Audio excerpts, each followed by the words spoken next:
Giants nothing. On Thursday, Tim Lincecum started it off by going the distance and allowing nothing. Last night, Barry Zito struck out 10 over 8 innings and gave up nothing. Tonight, Matt Cain gets the ball and looks to continue this second half show that's all about nothing. Giants Mets next.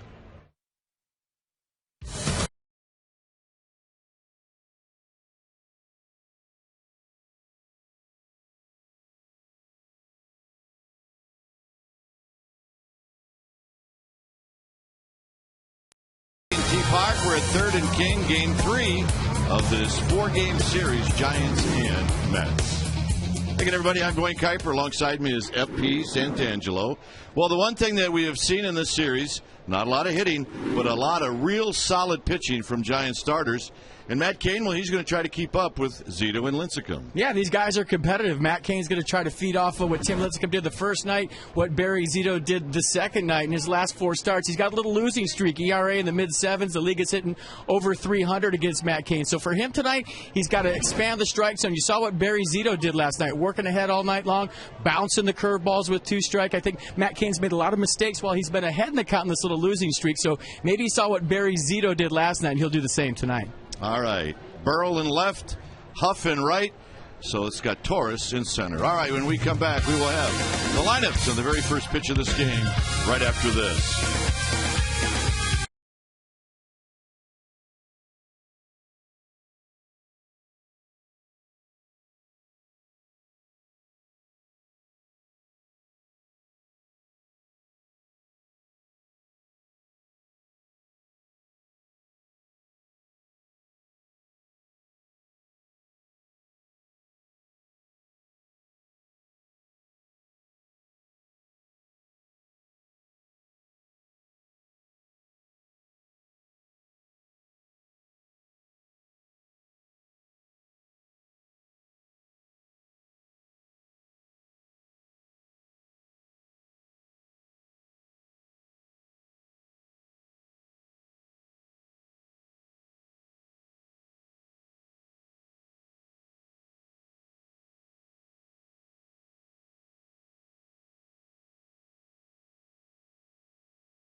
AT&T.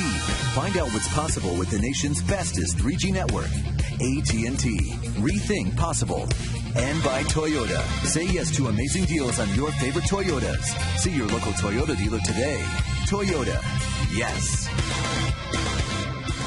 Outside of AT&T Park as we get ready for Game 3 of this 4-game series. Game time weather is brought to you by the Santa Cruz Beach Boardwalk. The admission-free boardwalk is open daily. 64 degrees here at the yard. Light winds. Humidity at 72%. It is a little chilly and a little breezy, just the way we like it. Here's the Mets lineup brought to you by Southwest Airlines. It'll look like this. It'll be Pagan, Cora, and then David Wright. David Wright, career against Kane, 5 doubles. The last time he faced him, however, he beamed him. Beltran Davis and then Jason Bay. 7th, Barajas. Tejada 8th. Takahashi is 9th. And the starting defense for the Giants tonight shaped up like this. Pat Burrell in left, Torres in center, Huff in right. The left side of the infield's Renteria and Uribe. Right side, Sanchez and Sandoval. Buster Posey doing the catching tonight for the San Francisco Giants. All right, just about ready for the first pitch as Pagan stands in. Kane looks in, and he winds. And here is the first pitch of the ball game, and it's right down the pipe for a called strike.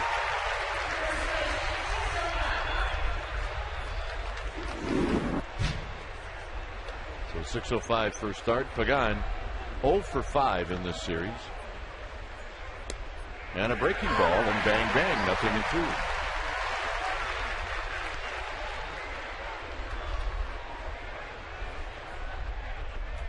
Pagan 0 for 2 lifetime against Matt Cain. And he pops that fastball back and out of play.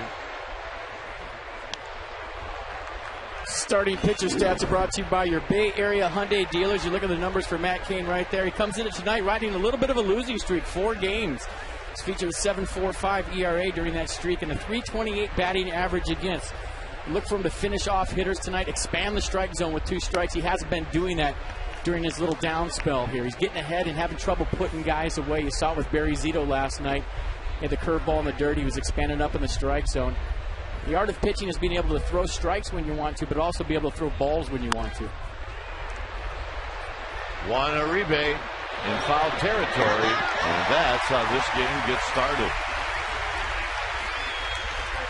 Here's a Toyota keys to tonight's game. The Giants got to keep on keeping on. They went to the All-Star break hot, and they've picked up right where they've left off. They've won 8 out of 9, 9 out of 11 overall, and they've won the first 2 games of this series. Matt Cain's got to feed off those last 2 starts by Lincecum and Zito. These guys are competitive.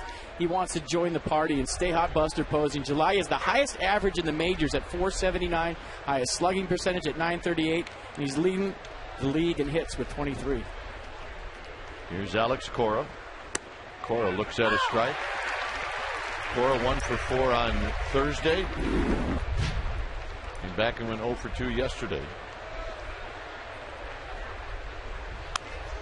And that pop up straight back and out of play, and it's a quick 0-2. Giants won on Thursday behind Tim Lincecum 2-0, and then yesterday behind Barry Zito 1-0. You can't get any more low scoring than that. It stops at 1-0. Uribe. Wind's not blowing down the left field line. Well, I think right now the hitters for the Mets and maybe the Giants will experience the same thing. They got the shadows working out there. We saw what havoc that wreaked during the All-Star game. This is a tough start time for hitters, but right there, Matt Cain doing a nice job of expanding the strike zone with 2 strikes. I mean, when you talk about command being an issue, it's not always the base on balls when you're talking about command. With Matt Cain, I think his command issues of late have been within the strike zone.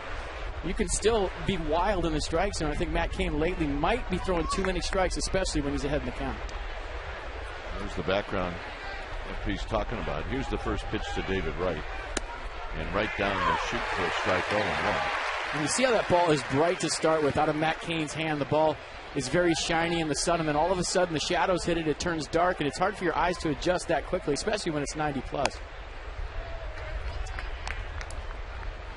David Wright. Yeah, that's a great shot right here. Look at the bright background. See the ball bright right there, and then it turns dark. A lot of times your eyes just can't change that quick. It's hard enough to see when the lights are taking effect. It's really hard to recognize pitches, too. I mean, if you know a fastball is coming, you got a decent shot. But it's hard to recognize, especially, I always thought, you know, curveball, yeah, you can see the change, but sliders and pitches that are hard, that move.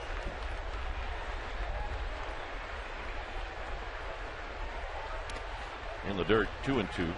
Well, how you recognize off speed as a hitter is by the seams. You see the rotation of the ball. You see the teeth, the seams tumbling. You know it's a curveball. Maybe you see it high out of his hand. But when you talk about the ball going from bright to dark, there are no red seams on the baseball. It just turns into a gray blob, and that's a great point, Dwayne, you can't pick up off speed. You can't tell if it's a curveball, a changeup, or a fastball.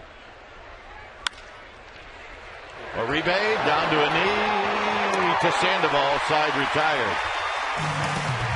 Giants are coming up.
Lineup brought to you by Southwest Airlines. Torres, Sanchez back after the flu, Huff, and then Buster Posey, the cleanup hitter. Pat Burrell, 42 home runs against the Mets, tied for 5th most all-time by any player. That's a lot of home runs. Uribe, Sandoval, Renteria, and Kane.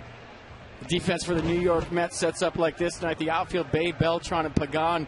Left side of the infield, Tejada and Wright. Right side, Cora and Davis. Rod Barajas doing the catching. And now the mound today for the Mets, Hisanori Takahashi. Fastball 86 to 92, curve, slider. Change is probably his best pitch. He's had some good starts. He's had some bad starts. He's been inconsistent for the Mets. He's been in and out of the rotation. Recently, he was in the bullpen, and now he's getting a start tonight. Interesting stat on this guy. Opponents are hitting 205 the first time around. Second time around, they're hitting 299 off of Takahashi. And the third time around, a cool 404. What does that tell me? Guys see this guy more than once. They make adjustments. They see his stuff. It's not overwhelming. They sit on the pitch. They get it. And they do some damage. All right, let's check in with Amy G. Amy? Hey, fellas, Freddie Sanchez in the lineup tonight after not playing the last 2 nights because he had a 3-day flu. I spoke with Freddie today before the game. He feels so much better. He got it on Wednesday on the plane ride back to San Francisco and was very sick throughout practice. Couldn't make it Thursday or yesterday. Guys, he lost 6 pounds in 3 days. He said it's not a diet that anybody wants, but he had a big breakfast today and he's ready to go. Yeah, you look at Freddie Sanchez. There's not 6 pounds there he can lose. No, he always wears a baggy uni. It looks a little more baggy tonight. All right, here's Andres Torres facing Takahashi. First pitch is a strike. You can see the windup by Takahashi. He pauses right in the middle of that windup. So you got to figure out the rhythm of his windup. And once you do that, it's a little easier. Pulled foul. See, I wouldn't start any movement at all until he starts the second time. That was like Rob Nem with the toe tap. I think Hideo Nomo used to have a similar deal going on. And the guys that have leg kicks, the guys that have the big leg kicks are the ones that are going to have to adjust the most. And that fastball at 84 is high. And maybe that's why the league's hitting 404 against Takahashi the third time around. Maybe it takes a while to figure that whole hesitation move out and get your timing straight. 1-2 pitch to Torres. Torres pops it up. Who's it going to be? It's going to be Pagan coming out of nowhere, but no, it's not Pagan. It's Cora who makes the catch.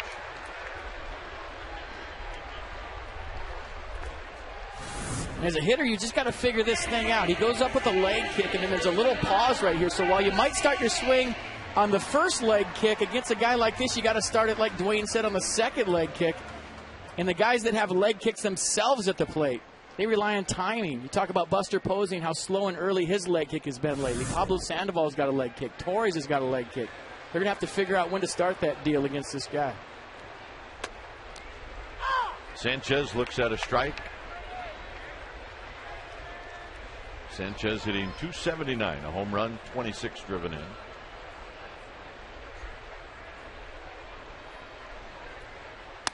Remember the first year Hideo Nomo came into the league, he did the same thing.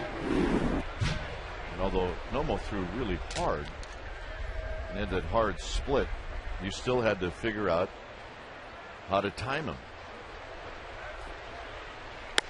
And I'm talking about as a broadcaster, because on radio you have to describe things, and you'd start out with Novo. You say, here's the windup and the pitch. In tight to Sanchez, 2-2. And well, you do the same thing here. And I remember my first at bat against Hideo Nomo. I faced him in his prime when he was with the Dodgers, and you find yourself striding and then striding again because you just couldn't time him. It was a process. By the second or third at bat, you had it figured out. But every time you faced him, it was the same deal. You go up there your first time, you want to see some pitches, you want to get your timing straight. He's got the hesitation move. I mean, the hitter's got a lot going on right now. You got a sunny backdrop with shade at the plate. You got a pitcher that you've probably never faced before with a double hitch in his leg kick. So we talk about a learning curve early in a Major League Baseball game. All eyes are on Takahashi. Guys in the dugout right now, they're trying to figure out when they're going to start. You do your homework in the on-deck circle. Sanchez down the right field line. Pagan cannot get to it. And it falls in the midst of Pagan, Cora, and Davis. Hit a little higher. Maybe any one of the three could have come up with it. With Aubrey Huff on deck. You look at Aubrey Huff in the on-deck circle right now. That's where you figured out before you get up to the plate. You're sitting there and you're timing the pitcher. You do that every single time in the on-deck circle. You're working on your timing. You want to get loose, but when you have a guy that has some funk in his delivery, you got to figure it out before you get up to the plate. 3-2 pitch. Out of play again.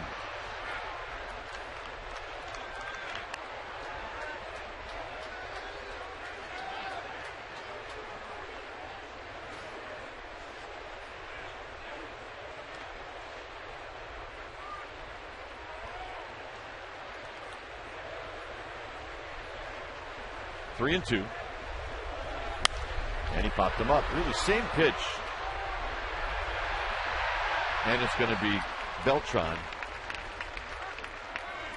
All right, let's check out our Bloomberg Sports graphic.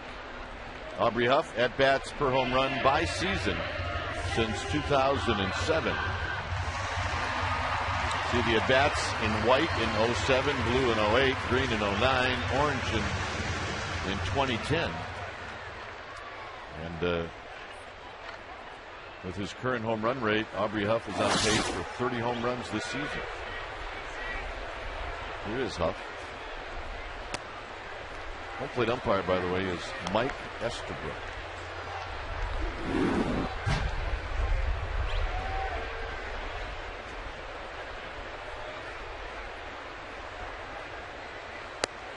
Huff had a very fine game yesterday. He went 3 for 3 with a walk.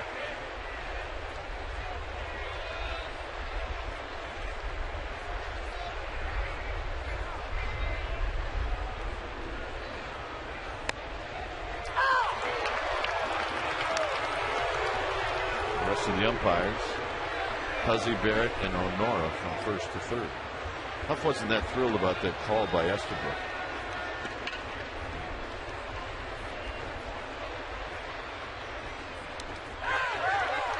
No swing, says Ryan Honora.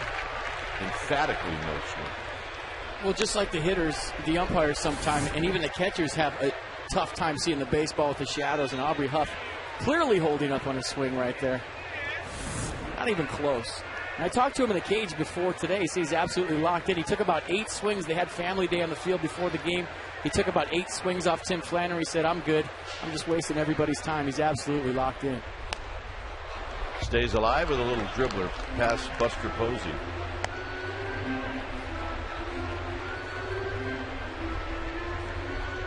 right. They had the family wiffle ball softball game prior to this one. All the kids out on the field with moms and dads.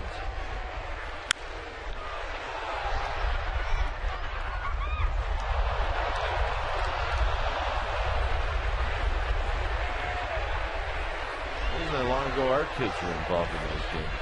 I'm not sure where the time has gone, to be honest with you. I still have the pictures of that day in my office. My son with the sweatband from his wrist to his elbow, 2 years old with the eye black on. And out swinging to end the inning. So you can see what you're going to get from Takahashi. Slow, slower.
Park. It was the annual Giants family softball day.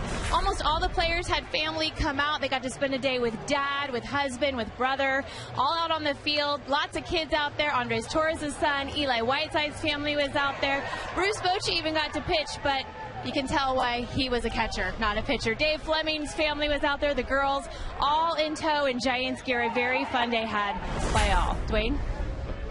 It's always fun. Nice job, Amy. Here's Carlos Beltran. You never know what the kids are going to do.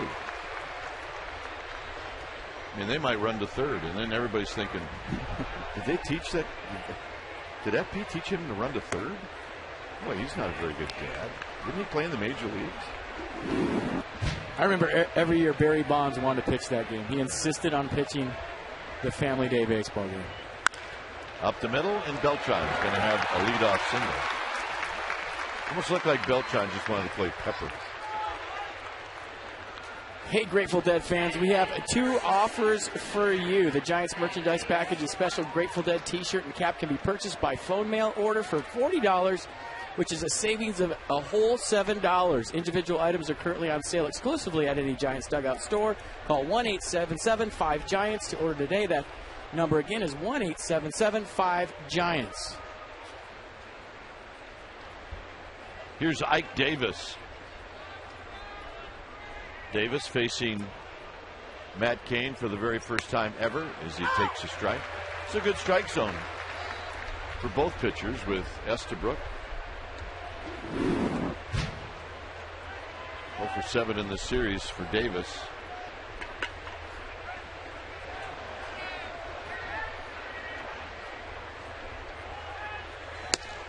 Comes back with another strike, and it's 0-2. It'll be interesting to see if Jerry Manuel has patience tonight. The Mets have been shut out for the last 18 innings. You have a temptation as a manager to maybe force the issue and start the run or create something on offense, because the Mets have been not very good on offense the first 2 games of this series. High to Ike Davis. There's Jerry Manuel.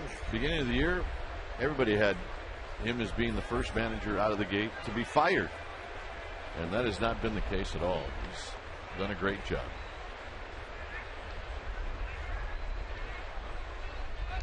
Davis way out in front. And Kane with his first strikeout.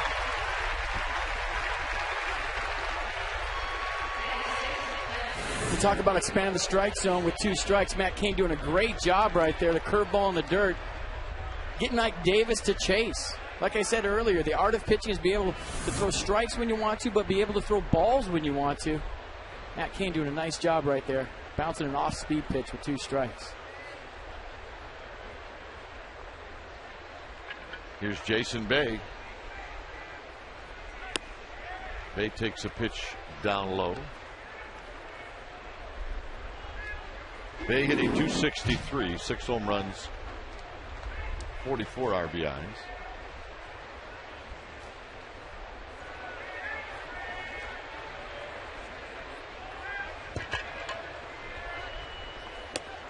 Not close. 2 balls and no strikes. And I'm watching Beltran at first base right now. He doesn't have a very big lead at all, and you're wondering if Buster Posey maybe has totally shut down the Mets running game for this series with the first couple of throws he's made the first 2 nights. The Mets coming in with 85 stolen bases, leading all the National League.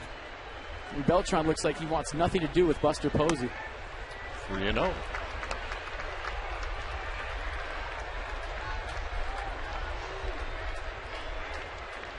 Kane taking a little walk.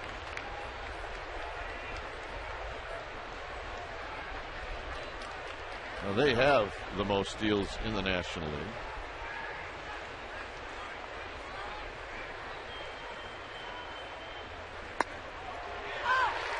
Three and 1 to Jason Bay. Bay took that one. If he likes the next one, he will not be taking. At first, Beltran with good speed.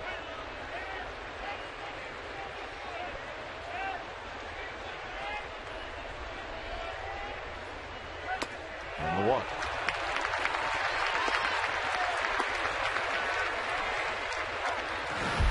And Buster Posey's been absolutely fantastic behind the plate, shocking all of San Francisco with his absolute cannon. And it's not so much the velocity on the throw, which is amazing in and of itself. Watch the footwork. This is a former shortstop in college and a former closer for the Florida State Seminoles. You see the footwork there, the former infielder, and the arm strength of the former pitcher. It all just kind of comes together with this guy. I talked to him before the game tonight, and I said, you know, is the staff have a lot more confidence in you since you've thrown a couple goose eggs up the last couple of games? And he said, you know what, FP, I think the catcher gets too much credit when there's a lot of hits, and I think the catcher gets too much credit when there's a shutout, a lot like a quarterback in the NFL. He said it's all on the pitcher. They've been doing a great job. They've been executing the game plan that we've gone over before the games, and it's been Zito and Lincecum. I had nothing to do with it. Might be the right thing to say, but nobody's buying it. The 0-1 to Barajas. Swing. Nothing in 2.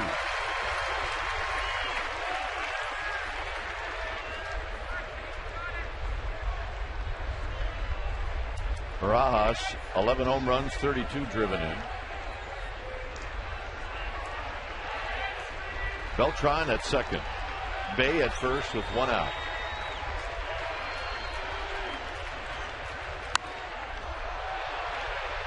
Kind of in no man's land. It's going to be Panda who makes the catch. And he gets it into Renteria, the cutoff man, 2 outs.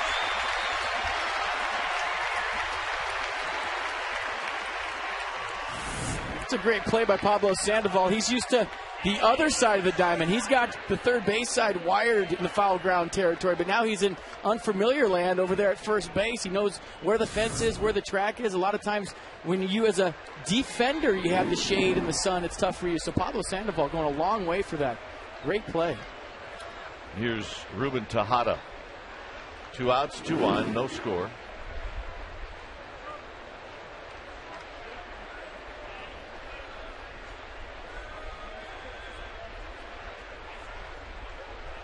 Kane at the belt as he looks to second. And the first pitch, fastball is down low. 1 ball and no strikes. Behind Adam Wainwright, the Cardinals shut out the Dodgers this afternoon, 2-0. Dodgers have lost the first 3 games of the second half of the season. There's a strike. Other National League West scores. Cincinnati is clubbing the Rockies 8-1 in the 6th. And just underway in San Diego, Arizona 3, San Diego 2. 1-1 to Tejada. 1-2. Posey, I don't believe Posey was set up for that pitch to be a strike, but it turned out it was. It might have been a little cross him up. It could have been that he lost it in the sun and the shadows, but yeah. He sure did a nice job framing it if he didn't know what was coming. Usually you'll see the catcher go out and talk to the pitcher if he got crossed up, so maybe he just lost that one a little bit.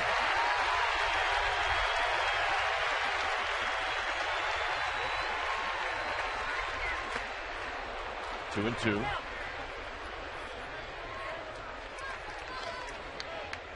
Takahashi is on deck. Kane knows that. There is a base to play with. It's at third.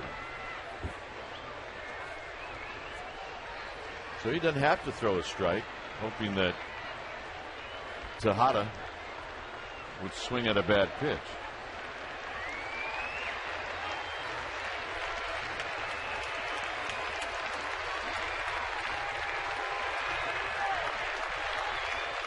Foul back. Got a pretty good rip. And it remains 2 balls and 2 strikes. Mets are 48 and 42. They're in second place in the National League East. They're 5 back of the Braves. That's coming into today's play. Braves are losing at home to the Brewers 6-3 in the 8th inning. Mets haven't played well on the road. They're 18 and 26.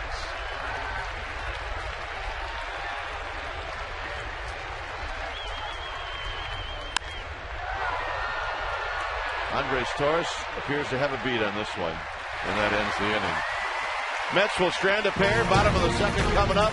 The red hot Buster Posey is going to lead things off. No score.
Solar Company. Call 877-60-SOLAR for zero down, zero payments for 12 months as a qualified buyer, or ask about their zero down lease option. And the offer expires July 31st.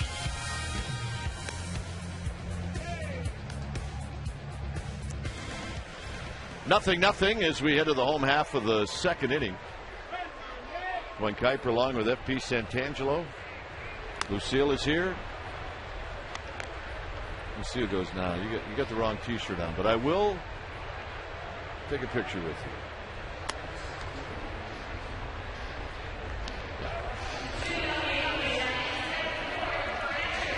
Hit it here. Where is that? Oh, it's just to the right of straightaway center field. Buster could do that. His power alley. His turbo zone. Posey hitting .352, 7 home runs, 26 driven in. Facing Hisanori Takahashi.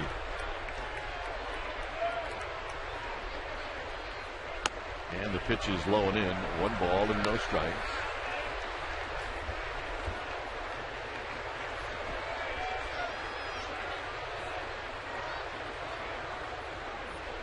On deck, Pat Burrell. Driven in to hit it here. Beltran on the move. Beltran can't get it. It rolls up against the wall, and Buster Posey's got a double.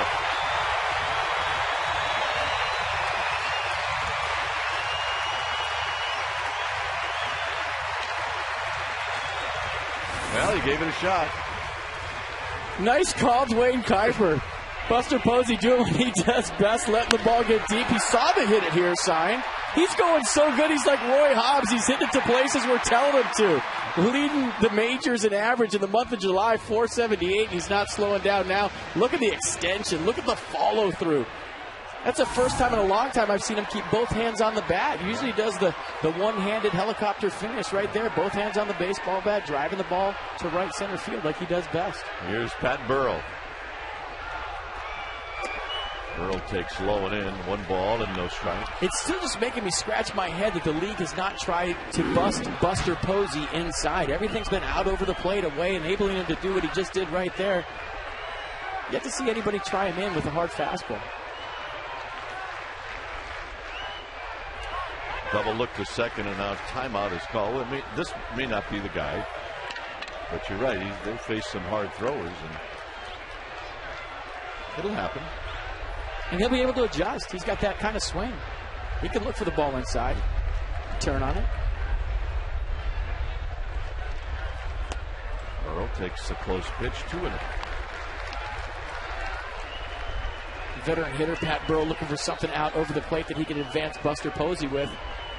When you're an RBI guy like Burrell, you just don't want to hit a 16 hopper to second base early in the game. You're looking to drive something right where Buster Posey just did. Drive him into the right side. Get yourself on base too.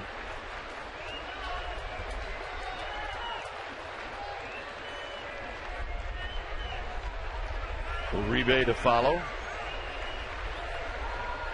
2 balls, no strikes. Pat Burrell. Burrell holds up. It's 3-0. That's a great take right there. You're all systems go. You've done a great job to get the count to 2-0. You're looking to drive something the other way. It's a changeup that started out a way. Your eyes tell you it's a fastball, then it dies at the end of the pitch. Great take by Pat Burrell. 3-1 to Burrell.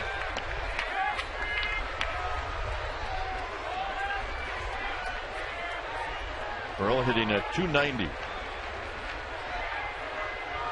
Last night, 1 for 2 with an RBI. 3-2. Softball on him, 3-1. A scouting report on Takahashi is he'll throw the changeup anytime in any count. He's not afraid to throw it 3, even 4 times in a row. So not surprised right there that he threw it 3-1. Might just double up with it here, 3-2 as well.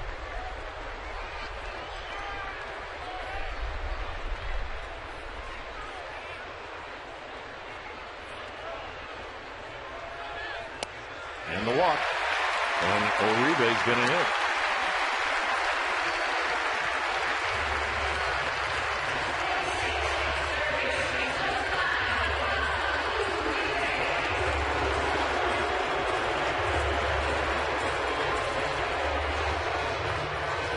Uribe last night took an 0 for 3 with a strikeout. He did hit a ball that we thought may have gone out right out into 404 in left center field, but it kind of died on the warning track and was caught. And there's a slow breaking ball for a strike, and it's 0-1. Even Bruce Bochy said today on his KNBR pregame show that he thought that when Uribe hit it that it was gone.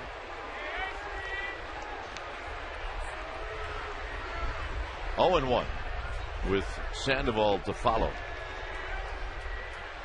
Line drive, base hit. Burrell is going to hold up at second. Posey comes in to score. 1-0 Giants.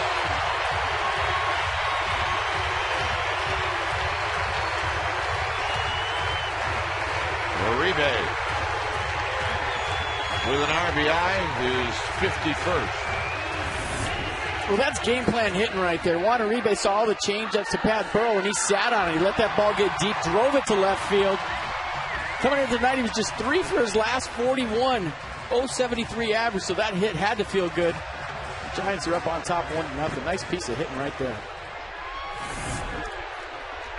Here's Sandoval. As Bochy said, Sandoval, he liked his at-bats, hitting right-handed last night. Outside, 1-0. Sandoval hitting .264. 1 for 3 with a strikeout in the series, 2 for 6.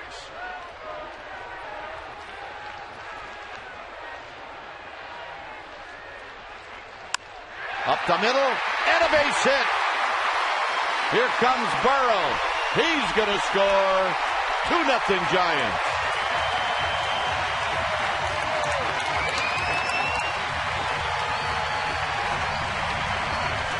Get hot and stay hot, Pablo Sandoval. And carry this team all the way through the second half. Bruce Bochy liked his at-bats from the right side last night, and so did we. Look at his leg kick. Much slower, much more relaxed from the right side of the plate. I think at times this year his leg kick has been late and hard and violent. And that moves your head a lot. You don't make good decisions, but it all started with the RBI double, the first at-bat out of the break against the Mets the other night. You saw the emotion when he got to second base then. You see the emotion tonight. It's a happy panda at first base. He's letting his hair grow. And we might look back on the season and last night with Freddie Sanchez being sick and Pablo Sandoval not originally in the lineup against a left-hander, and look back later on and say that was the key to the second half for the Giants. He wasn't in the lineup. And we all know about his struggles right-handed this season. The fact that he got inserted late, had some good at-bats right-handed, got a big RBI single right there. You're not going to figure out your right side, your right-handed swing by sitting on the bench. You got to get in there. You got to do it in the game. You got to figure it out in the heat of battle. Freddie Sanchez getting the flu, a key. Might be. Renteria on the check swing. Phil Cuzzy says no, that wasn't a check swing. No balls and 1 strike.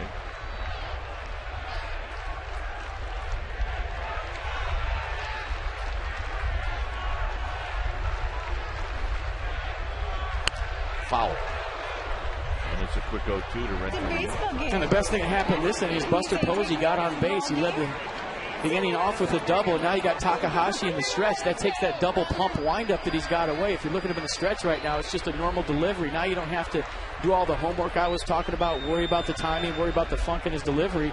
Now you got Takahashi in the stretch. He's just another lefty. 0-2 to Renteria. Kane on deck, pretty good hitter. A double, a walk, and a pair of singles. 2-0 Giants.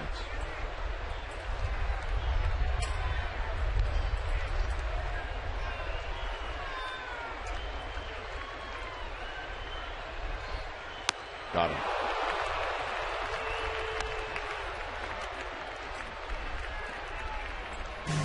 Giants baseball is brought to you by Autotrader.com. Now compare new and used cars side by side at Autotrader.com.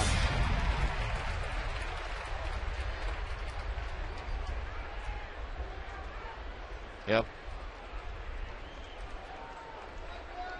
Yep, he added FP right in the left corner. That a baby. Nice.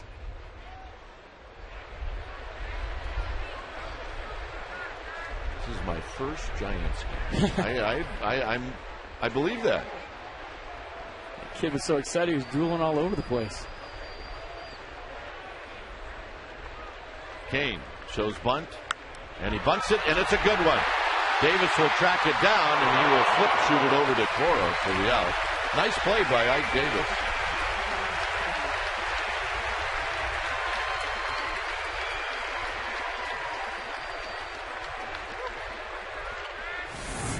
Giants pitchers have been doing a great job of sacrifice bunting all year. Check out the form by Matt Cain. You got the bat out in front.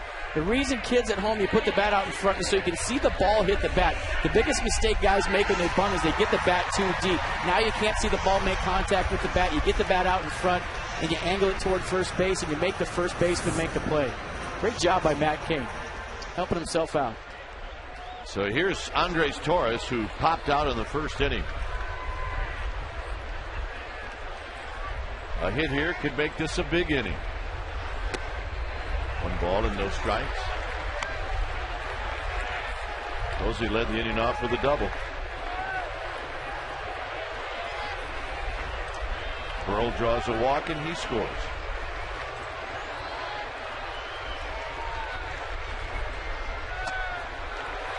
Two and 0.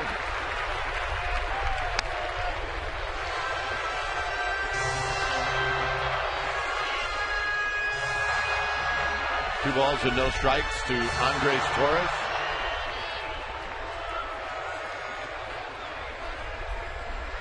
Uribe at third. Sandoval at second. High and foul down the right field line. It's 2 balls and 1 strike.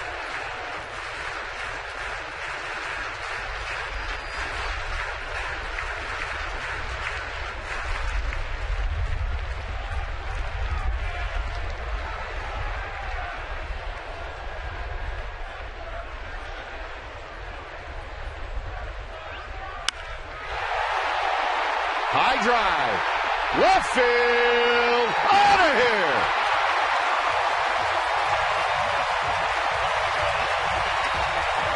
Andres Torres makes it a big inning. It's 5-0 Giants.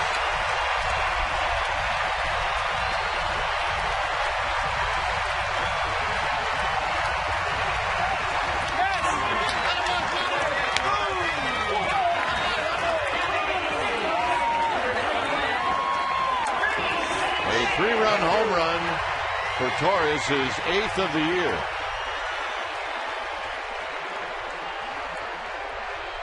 And here's Freddie Sanchez.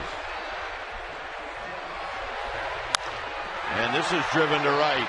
Pagan moving back, and he's going to run it down to end the inning. Giants drive a 5 spot on the Mets. This is the home run by Torres.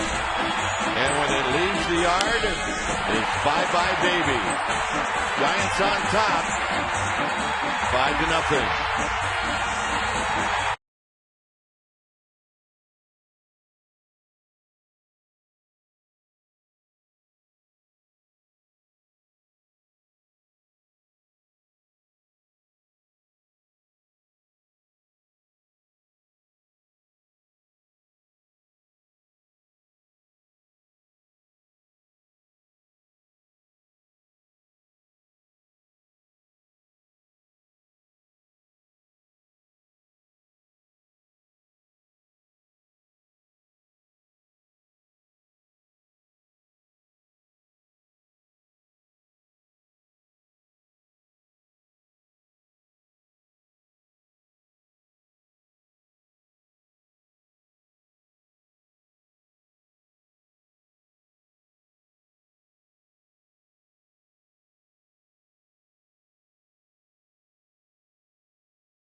because we're joined by Greg Holman. He's a teacher at Paradise Intermediate School. And Greg, you received a grant from the Giants partner PG&E for your efforts in solar energy, joined by some of your former students. Tell us about the grant and what you're going to do with it. You know, we are so excited. PG&E's provided a solar installation at our school. They provided solar ovens that we've baked goods to send other ovens to villages in Africa. And recently, we have a grant to put energy efficient things at our school. So we are so thankful, and these kids are learning, they're doing the hands-on. It's been fantastic. Well, it goes well with AT&T Park, which is the most green existing ballpark in the country. Dwayne and FP. All right, thanks, Amy. Good stuff. Takahashi bounces back to Kane, and that'll bring up Angel Pagan. 5-0 Giants.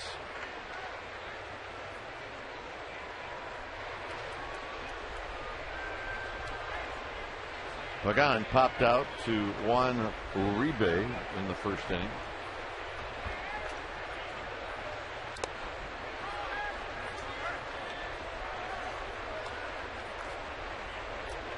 Kane with 1 strikeout and 1 walk. Got into a little bit of trouble in the second, but pitched out of it.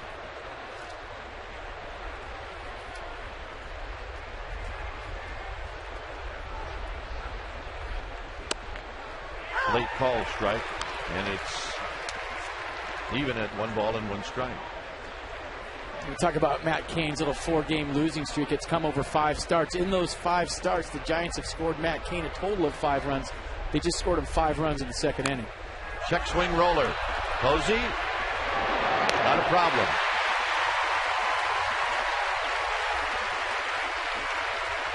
Bloomberg Sports, the leader in data analysis, has developed an analytical product being used by baseball clubs. There's also a product for fans. Improve your fantasy play or track your favorite players and teams. Go to BloombergSports.com for details. Hey, they say, hey, kids here. In a Mets uniform. Nah, that never happened. Never happened. I didn't hear anything It about was it. a dream. Cora takes a strike at the knees. Giants would never trade knees. Not in a million years. Oh. No balls and 1 strike.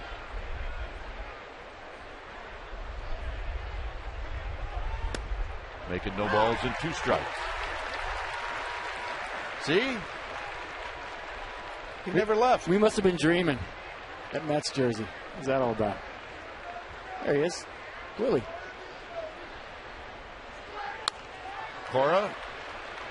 Sandoval. Side retired.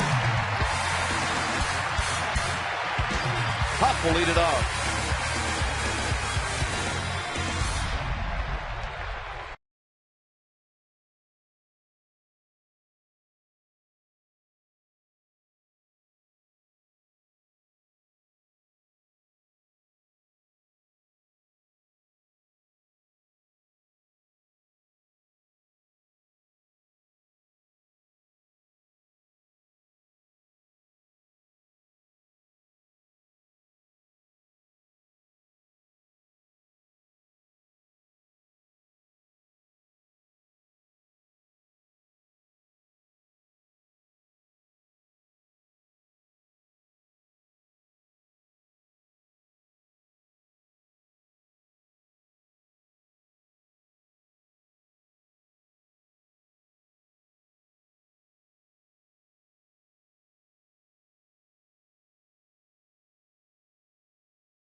family events, or any special occasion. The ultimate in comfort, the Oracle Suite level boasts high-end furnishings and private outdoor ballpark seating with a phenomenal view of the game. A limited number of suites are available to rent on a pre-game basis, including our upcoming series versus the San Diego Padres and Chicago Cubs. For information or to reserve your suite, call a Giant sales executive at 415-972-2298. Aubrey Huff will lead things off here in the bottom of the third inning. 5-0 Giants. Huff hits a bullet foul. And it's no balls in 1 strike. He's a little guy that may be this one's first game as well. Maybe a little girl with the pink beanie.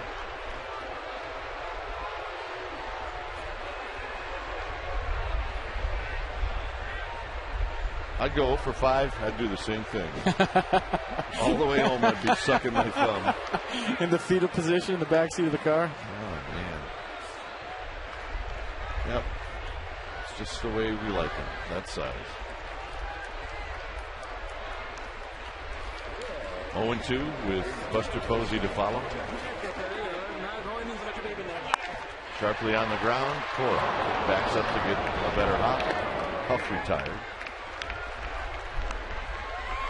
And here's Buster Posey.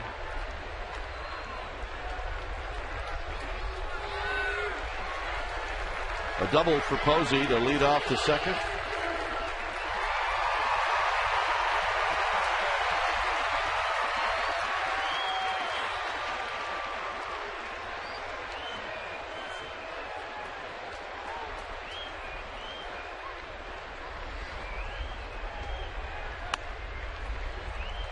Inside fastball at 88. Well, there it is. The inside fastball is going to be interesting to see where Takahashi went this at-bat. Fastball away last time. Buster Posey spanked it into the right center field gap. We'll try some off-speed as well. Pulled on the ground, foul. Nice play. Roger Campbell moving well to his left as he tracks it down. Roger, nice job. Bad-looking helmet, but nice job. Bad leg. I don't think you have a choice. It's not like we can get on Roger and all our ball dudes for their choice. And Buster Posey takes a breaking ball 1-2. Steve Kowalski is down the right field line. There's Steve. Steve never looked so good in that helmet. Great gazoo. Posey over the head of Steve Kowalski.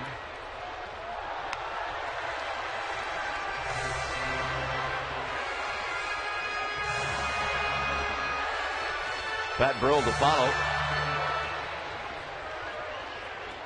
20 hits in his last 40 at bats. That's good. Let me break it down for you. That's good. Out of play. See, just something as simple as that right there. 89-mile-an-hour fastball off a changeup. Buster Posey's ready for it, and it might not have been the prettiest swing in the world, but that's what veteran major league hitters do. They spoil great pitches on the black. They get themselves another chance. Buster Posey with a fastball in, strike, not a strike. I'm not going to sit there and take it. I'm going to follow it over the first base dugout and buy myself another chance. That's just a great piece of two-strike hitting. Driven to right. Hit very well. It is out of here. Unbelievable. Are you kidding me? Not many right-handed hitters hit him out to right. Buster Posey just did. Say hi, kid. I don't even know if hot's the word, Dwayne. What he's been doing lately is just making a mockery of the major league level. And it goes back to the pitch before. He had a 1-2 fastball in on his hands. A lot of guys roll over that to third base. They swing through it. They take it for a called third. He fights it off over the first base dugout. He buys himself another pitch. It's out over the plate, right in his wheelhouse. Look how still the head is. Look how early and slow the leg kick is. And look at the extension. Once again, he keeps two hands on the bat. He hasn't done that a whole lot this year, but great swing. Burrell takes low. Yeah, stuff he's done since he's been called up, besides throwing guys out, the hits, the home runs, this is stuff that legends are made of. And it's hard not to get really excited about what this kid has done since they called him up from Fresno. And his reward right now is to get the gear on. Yeah, nice swing. I mean, he didn't even get to go out in the field and think about it. Well, knowing him, he's already probably thinking about who's coming up in the next inning. He's thinking about David Wright leading off the fourth.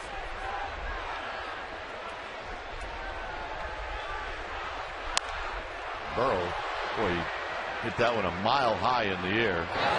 This will be the shortstop, Tejada, who puts it away. This guy almost made a nice catch. Brought his glove. He's so upset.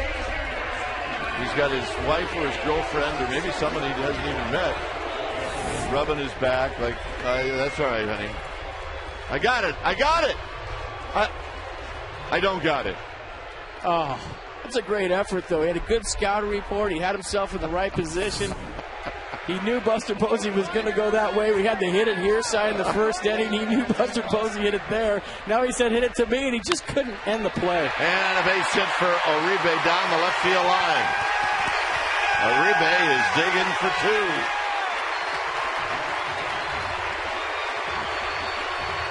Well, the thing that makes me laugh is somebody is saying to that guy, don't worry, you'll get another chance. And we talked about it at the outset. 205 the first time around against Takahashi, 299 the second time around, and you're seeing that stat come to fruition right now. The Giants hitters have obviously made the adjustment. The shadows are no longer a factor. They're seeing the baseball, and the Mets are definitely missing Pelfrey tonight. There's no doubt about it. Here's Sandoval, who's singled in a run in the second.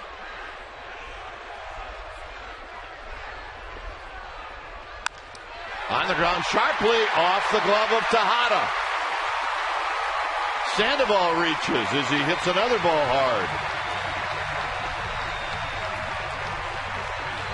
And it'll be a base hit for Sandoval. You see him shaking his head right there. He's figuring it out from the right side of the plate. 3 good at-bats last night, 2 more good at-bats tonight.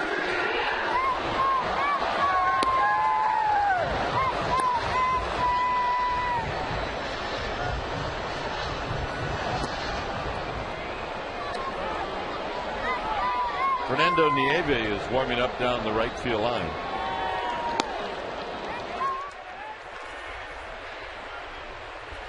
And here's Renteria. And Barajas is going to have a word.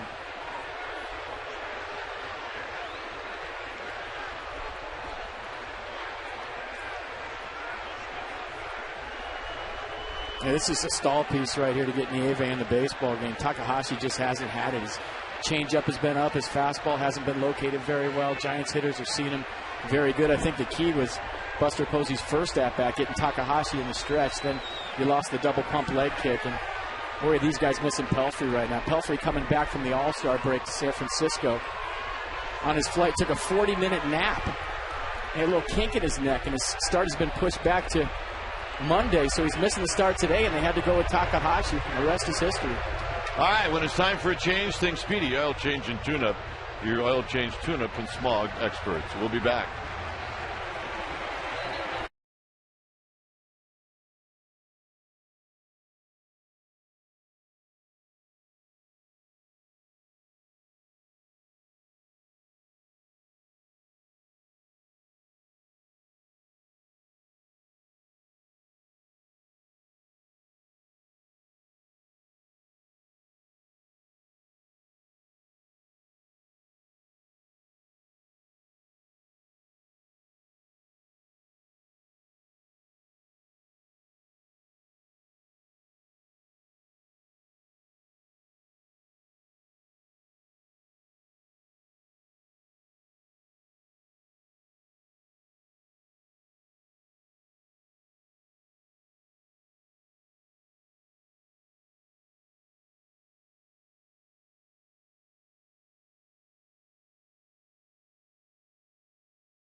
Tannehill, and those are his numbers. Fastball, slider, curve, change. Fastball 93, slider 83, curveball and change. He throws mostly fastballs with an occasional slider. He'll mix in a changeup to the lefties.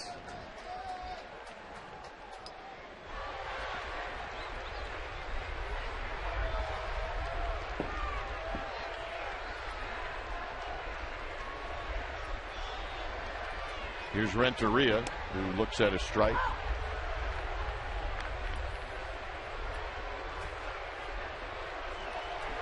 Renteria struck out in the second.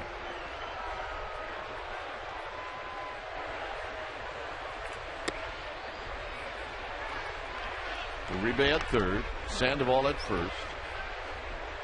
6-0 Gigantes.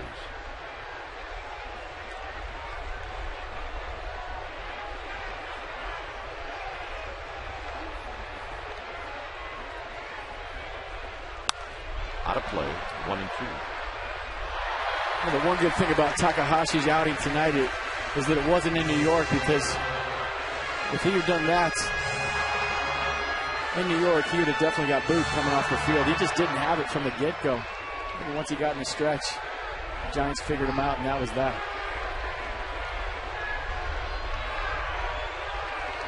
One and two. Maybe misses low and away, and that came to foul.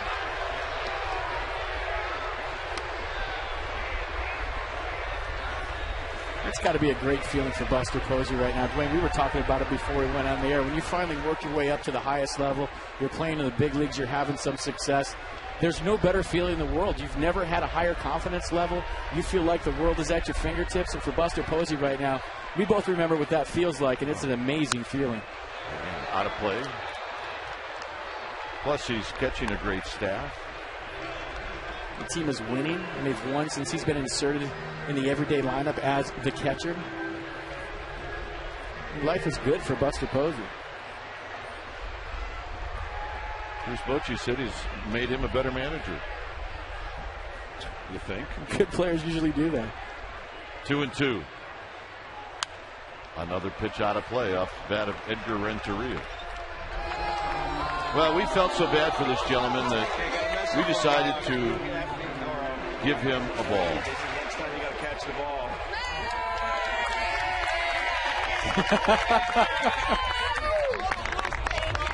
And we also told him next time to make the play. And brought that to our fan, who's not feeling quite as bad now.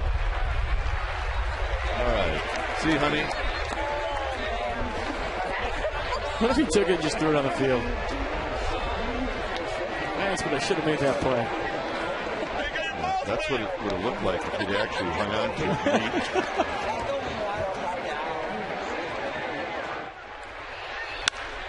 A shot caught by Nieve, and that'll end the inning. Buster Posey goes opposite field. It's bye-bye, baby. Dave Fleming will be in for the next three. I'll head for the Canby, our side, 6-0 Giants.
Tangelo here in San Francisco. The Giants leading the Mets 6-0. I'm sure FPU and Kite were talking a lot about Buster Posey, but night in and night out, this guy is so impressive. It's unbelievable. Yeah, I was more impressed with the two-strike pitch on the inner third that he fouled off to buy him another pitch. He got a fastball out over the plate. And how many times, Dave, have you seen a right-handed hitter go opposite field home run at AT&T Park? Very, very impressive. Yeah, I was personally more impressed with the home run than the foul ball, but Buster Posey continuing to do it and catching another nice game here. Working with Matt Cain against the heart of the order here for the Mets, who are just trying to get back in this thing. David Wright. 1 ball, 1 strike to count. Well, the reason I was impressed with the two-strike deal is because that's what guys that have been playing in the league for 10 years do. When we talk to guys that get called up from AAA as pitchers, the one thing that they have trouble believing is how many foul balls big league hitters foul off. David Wright, a hard ground ball, and Freddie Sanchez could not get to it, so it's a hit for Wright. Our trivia question is brought to you by AT&T Rethink Possible. Which two Giants rookies in the SF era recorded more RBI in their first 40 Major League games than Buster Posey? Well, I got one good guess. I don't know if I've got both of them, though. I got both of them. It's a little one-upsmanship here from FP Santangelo. Well, Amy G tweeted it the other day. That's how I know. Here is Carla. I should be following Amy G a lot more closely, I guess. Beltran takes a ball inside from Cain. Cain's fastball command has been excellent here so far.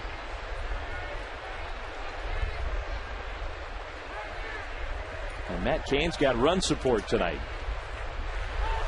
Way inside that time. 2-0. And that's the thing we've been talking about, his little 4-game losing streak over 5 starts. Yeah, his fastball command hasn't been the best within the strike zone. He hasn't walked a lot of guys, but pitchers can be wild within the strike zone. And in those 5 games, the Giants scored him a total of 5 runs. They did that in 1 inning tonight, so Matt Cain's got to be feeling good about the run support and the 6-run lead. Having to work from the stretch here right away in the 4th inning. Beltran hits a high drive, but fairly shallow right field. Huff has got time to get there for the out. So Cain gets through the Mets cleanup hitter, and with 1 out, he'll face the rookie Ike Davis. Davis was sort of the Buster Posey for New York for a while. He gave the Mets a real boost when they called him up. And overall, for a young guy who has very little professional experience, he's made a nice impact on this Mets team. Yeah, offensively and defensively. Nice first baseman, good around the bag. Made a bunch of highlight reel catches falling into the Mets dugout this year. Good-looking young player. Son of a major leaguer, so you figure he's got a good feel for the game. Goes after the first pitch, and he pops it up. This time it's Burrell. 2 down.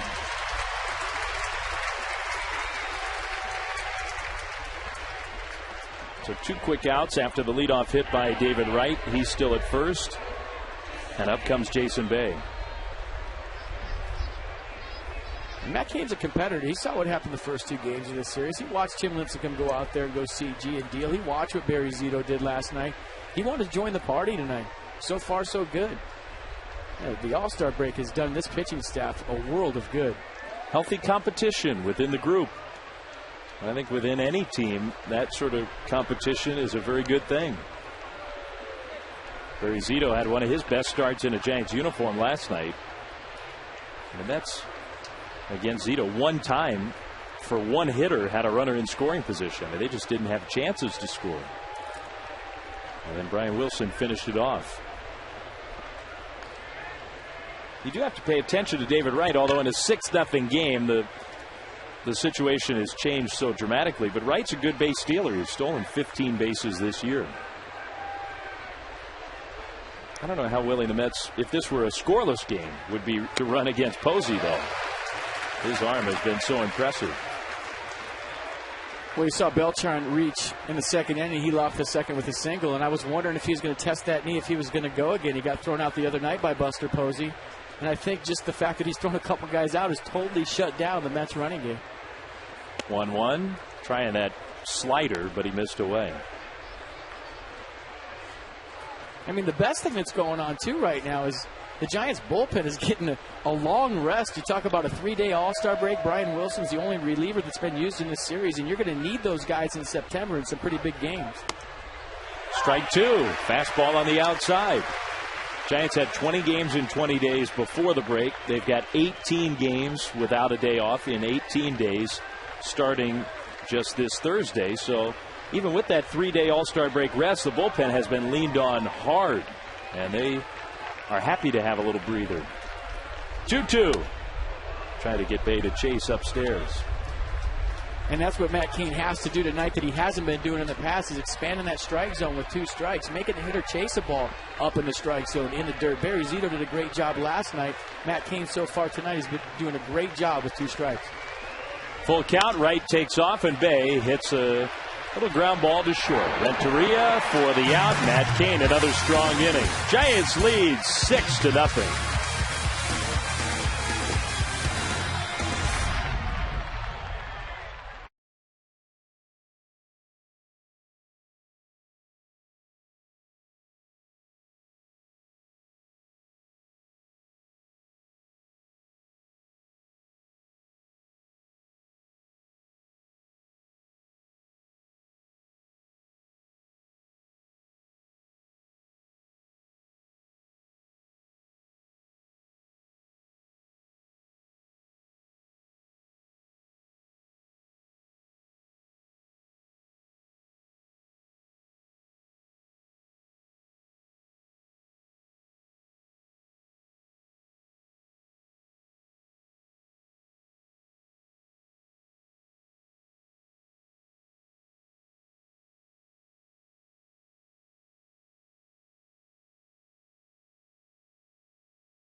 SF era recorded more RBI in their first 40 Major League games than Buster Posey. The answer is Orlando Cepeda and Willie McCovey. And if you follow Amy G on Twitter, you'd have known that.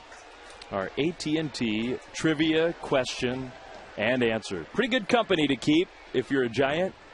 2 Hall of Famers, Orlando Cepeda and stretch Willie McCovey.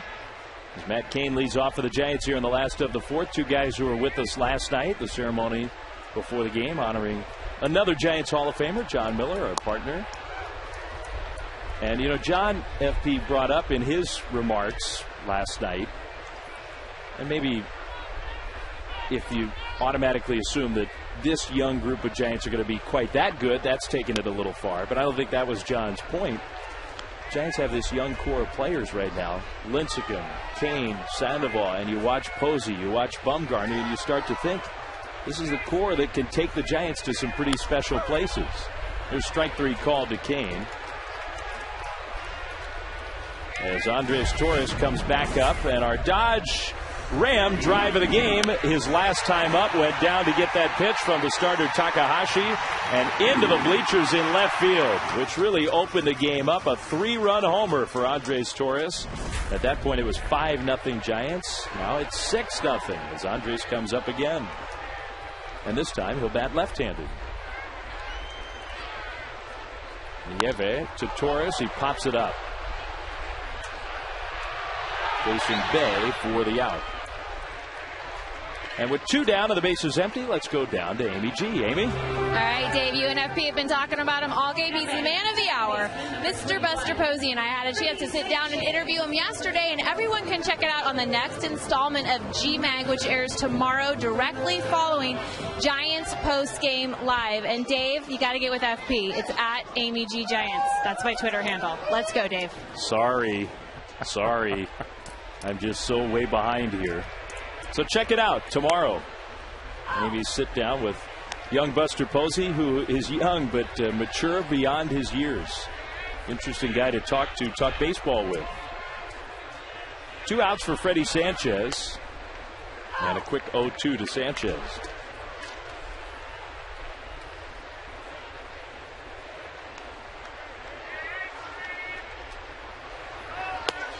Laid off that slider down and away.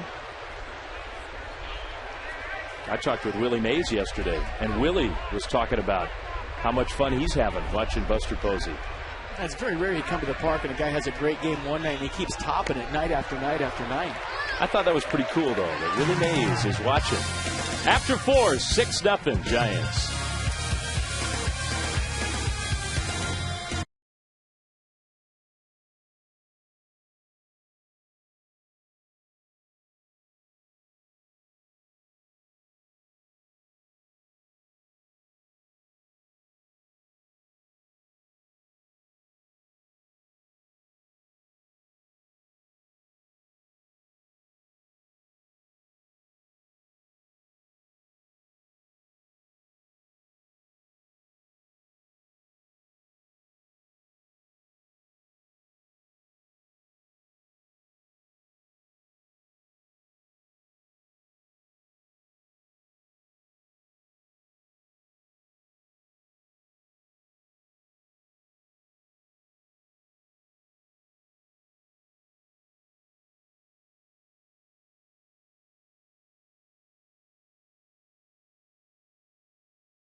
First 20,000 fans will receive a BLA beach towel presented by Bank of America. To purchase tickets, visit sfgiants.com. Lots of games coming up within the division and with the Dodgers. Giants have to play within the West a whole lot here in the second half, and they got to play a lot better against the West. Starting on Monday, Rod Barajas, way foul, way deep, but way foul. To start the 5th inning, strike 1 with the Giants leading 6-0, and Matt Cain pitching well.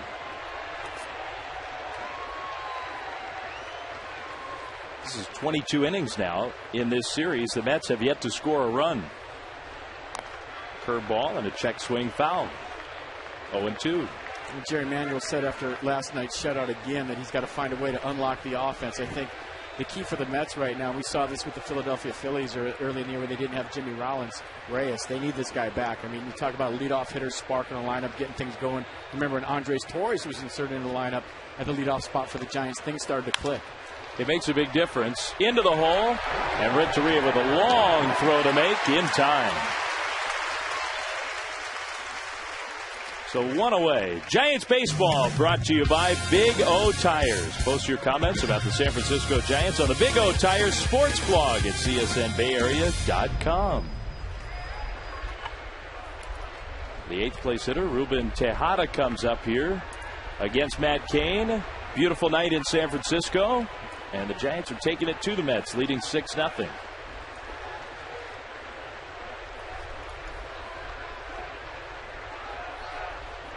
So Tejada, the shortstop, takes a strike. Jeff Francoeur has a bat, and he's on deck. So it looks like the Mets are going to pinch hit for the pitcher and go deeper into their bullpen. Kane's working very quickly now, and he's ahead of another Mets hitter. It's 0-2. Sandoval gave it a look, but it was out of his reach. I was very impressed with the Giants staff coming out of the break, the way they've attacked the strike zone. You talk about Tim Lincecum the first night. He's had his command troubles with his fastball. He was great. Barry Zito last night in the strike zone all night. I think Barry Zito was actually feeding off the tempo from Jonathan Neese last night. Both those guys working very fast. Matt Cain tonight doing the same thing.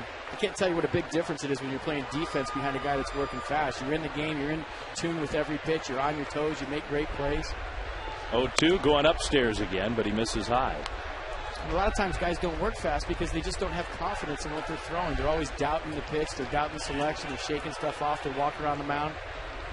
So it's a lot easier said than done. Here's the 1-2, and Cain missed his spot pretty badly there. Well, it's hard to criticize the Giants pitching staff. Cain and company have been so good again this year. But if there's one area where they really do need to improve, it's throwing strikes. Leading the National League as a staff in walks issued in the first half. From 0-2 to 3-2 here to the 8th place hitter Tejada. And when you got stuff that's as good as just about everybody on this Giants staff has, that's way too many walks. 3-2 here. And that's strike 3 called right on the inside. Second strikeout for Cain, 2 down. And that's the pitch that Matt Cain was having so much success with when he was absolutely dealing and on fire and probably the best pitcher on the Giants staff.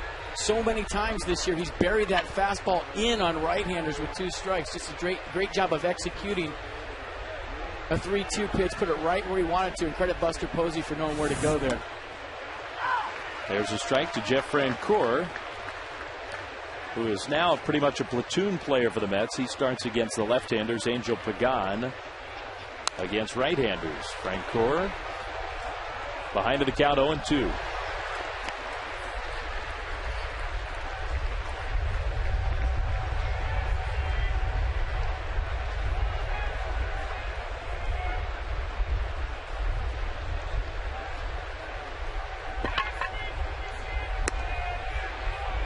Could not get Francoeur to go after that pitch. You can definitely get Jeff Francoeur to expand the zone, though. That's the idea against him. Posey wants a fastball up. 1-2. Fastball out. You saw Buster Posey last night with Barry Zito. There was a time with 2 strikes where he actually stood up. It was almost in a full stand-up position behind the plate, wanting the fastball up with 2 strikes. He likes to do that. He likes to really get that target high. Francoeur, just a total emergency swing there, and Pablo Sandoval makes the play. Cain has retired 6 in a row. The Giants lead 6-0.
Award right choice. We're going to take you back to last night and John Miller night here at the ballpark, as the Giants did a great job honoring John, who is, after this weekend, off to Cooperstown.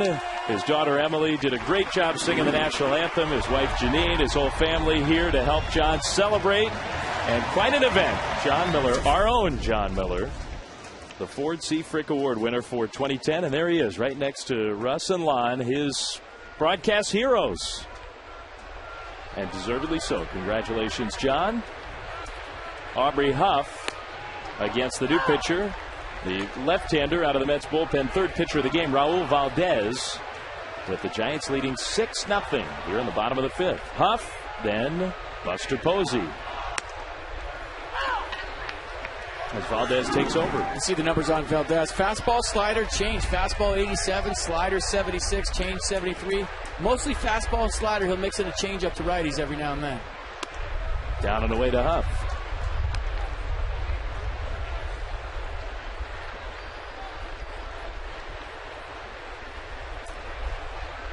Aubrey Huff 0 for 2.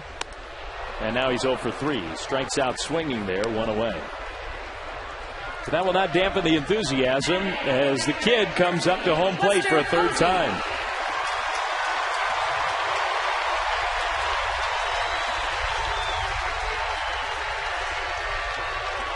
Nice round of applause. I mean, it's becoming to where you know when he's coming up. It's an event when this guy comes up, he's so high. Well, not just Giants fans, opponents are going to start to feel that way too. Posey hit a home run his last at bat and another one to right field. 6 of his 8 to the opposite field. And to do it here in this park is a whole different thing. It'll be interesting to see what the Dodgers do with Buster Posey after watching what he did against Milwaukee, what he did against Washington, and what he's done against the Mets. Here's the pitch. Inside, ball 2. And I think that's where you're going to see some teams start to go. Try to throw that fastball hard into him, see if he can get extended. I definitely think he can. His strength is just the other way, but if he looks in there, he can get to it. Strike 2.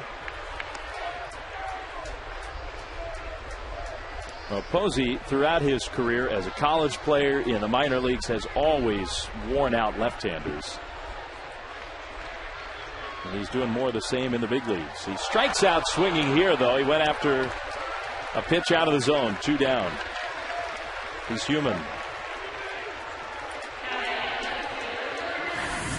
A good pitch right here by Valdez. It's a changeup down in the dirt. Buster Posey thinking fastball all the way. And that's what a fastball in will do to a hitter. If you start thinking about getting to that fastball in, 90, 91, a good crisp fastball in the inner half of the plate, you might have to cheat to get there. What that does is open up the changeup and the fastball away. Buster Posey obviously thinking about that fastball in. Ball 1 to Pat Burrell, who is 0 for 1 but has a walk and a run scored. Part of the Giants' 6-0 lead here. Valdez, a slider for strike 1. A little high strike there given by Mike Estabrook. One thing about calling a curveball high for a strike as a hitter, it's a ball that goes a long way. So if you want to call that curveball high for a strike, that's fine with me. Go ahead and swing at it next time. Absolutely. Just don't call the low one, because that's a ground ball. It's a double play if I swing at it. But if you want to call a high off-speed pitch a strike, go ahead. I'll get on top of that and hit it a long way if I'm Pat Burrell. There's a better breaking ball in for strike 2.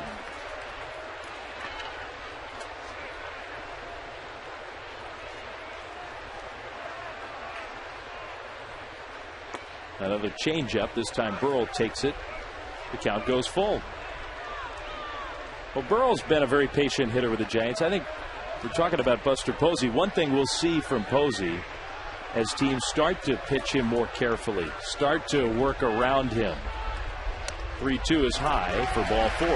Burrell takes his second walk. But Posey's always been a hitter who's been willing to take the walk, and I think we'll see that become a bigger part of his game as teams are a little bit more careful against him. What's also going to be very crucial is who's hitting behind him and how they're hitting, because that'll dictate how you pitch to Buster Posey. If teams start avoiding Buster Posey and working around him, maybe pitching around him and putting him on base, he's not a real threat to steal a base or run the bases and score from first base. So it's going to be key as the second half of the season develops how the 5-hole hitter hits behind Buster. Well, we get new Buster Posey fans all around the ballpark, that's for sure. Nate Scherholtz in to run for Burrell. So the Giants with the lead. Middle part of the game will get the upgraded defense. And Scherholtz runs here with 2 down, and Juan Uribe coming up. Strike on the outside. Maybe the biggest developments of the night. We've come to expect Posey to keep hitting like this, but Uribe and Sandoval starting to get it back going again. Uribe's 2 for 2. And that's a great sign for the Giants. Davis to the rail, but not quite enough room. I was watching a highlight reel the other day of Ike Davis. He's made about 5 or 6 plays where he's flipped over into the first base dugout this season. The guy's a tremendous athlete. He's got great presence, great field awareness. And as that ball was hit by Juan Uribe, I thought, here it comes again. There's another highlight reel where I go flying into the dugout. Good young player. But Uribe gets another chance here.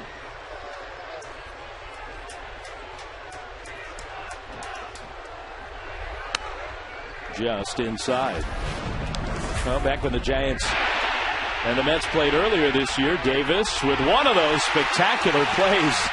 And it was really impressive. You make that play in your own dugout, you get help from your teammates. You make it in the other dugout, nobody's helping you.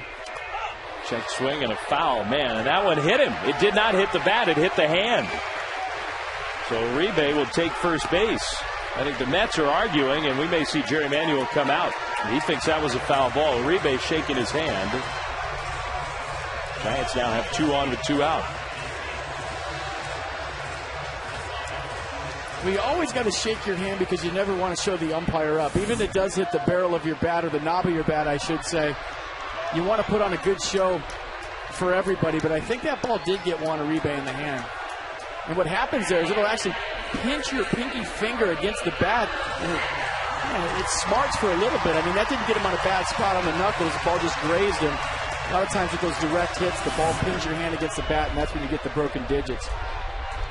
Great camera look right there, though. Confirms that Mike Estabrook got the call right. 2 on, 2 out. The Panda starting to play like the Panda again. Takes strike 1. Well, check him out from the right side. His leg kick is a lot slower, Dave. I think earlier in the season when he was hitting in the low 200s from the right side, he was very violent. His head was moving a lot. He was herky-jerky. Now he's calm, he's relaxed, and to center field.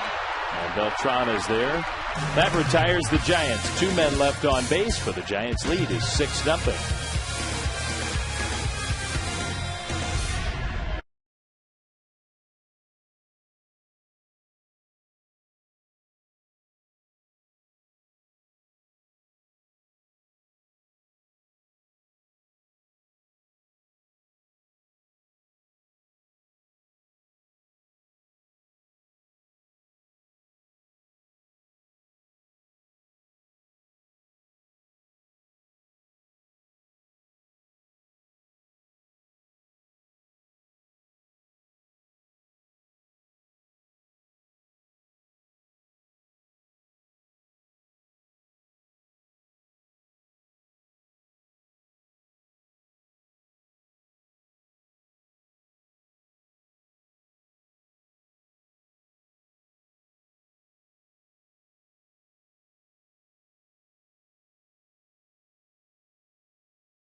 wasn't just an oppo taco. That was against traffic.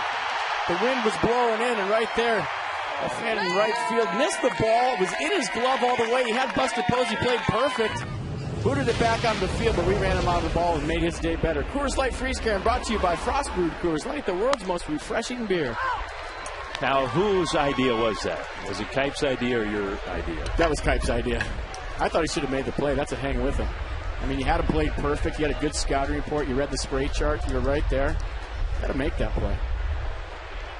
Got his souvenir anyway. Angel Pagan, top of the order for the Mets in the 6th with Matt Cain cruising along here. Now, how many times have we said Cain's been ahead 0-2? Aubrey Huff now in left field. Sherholtz stays in the game. He's the Giants right fielder. As the Giants look to make this 6-run lead stand up. High fastball, foul.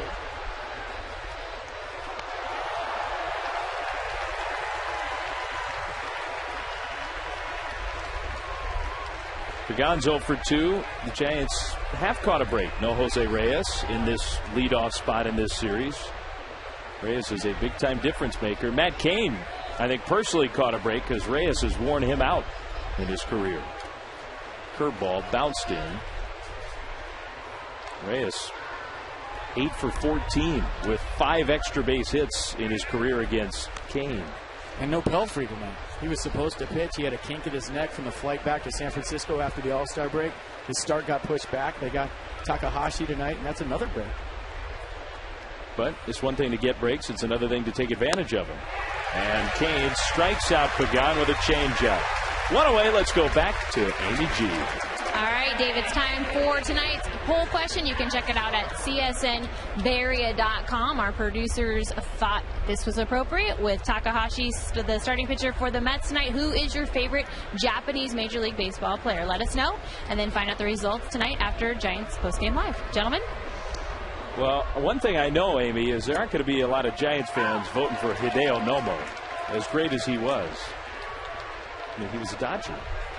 That guy owned me. I will not vote for him. I mean, that's not saying a lot. There's a long list of pitchers that did, but he was tough.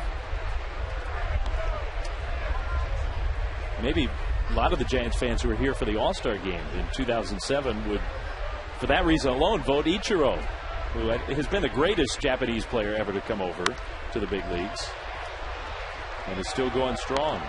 Cain with a 1-ball, 2-strike count to Alex Cora. You know, the Giants scout the Japanese leagues and the young players over there pretty heavily. They have not yet ventured and made a big splash signing from Japan, but the Giants pay a lot of attention to what goes on over there. And in fact, I was talking to John Barr, the Giants scouting director, just last week, and he's got a trip planned here in a couple of weeks. He's going back over to Japan, take a look at some talent. Well, all the organizations scout in Latin America, that goes without being said, but the Pacific Rim scouting, I think you get guys over there in Japan and Asia, and you find some players here and there. Freddie Sanchez shows his range to his left for the out. 2 down. Nice play. Cain gets some help from his defense and acknowledges Freddie Sanchez's effort. Well, he's been lights out all season long at second base. I had no idea when Freddie Sanchez came to the San Francisco Giants that he was gold glove quality second baseman. I mean, the play he made to end the game the other night, that play ranging far to his left, going into left field, spinning, turning, finding his target. I don't think you know how hard that is as an infielder. When you spin that quickly and that violently, it's hard to pick up your first baseman. It's the first thing you got to do. Find your first baseman, find your target, plant your feet, and make a throw. And you're going far, you're running hard, and then you spin around right here, and everything's kind of spinning with your head. If you've ever done a little bat trick where you stick your forehead on the bat and spin around a couple times and then try to find your equilibrium, that's what it's like making that play. Very violent. You got to pick up your target, plant your feet, and know your base runner, know how much time you have. These are all things that go through Freddie Sanchez's head.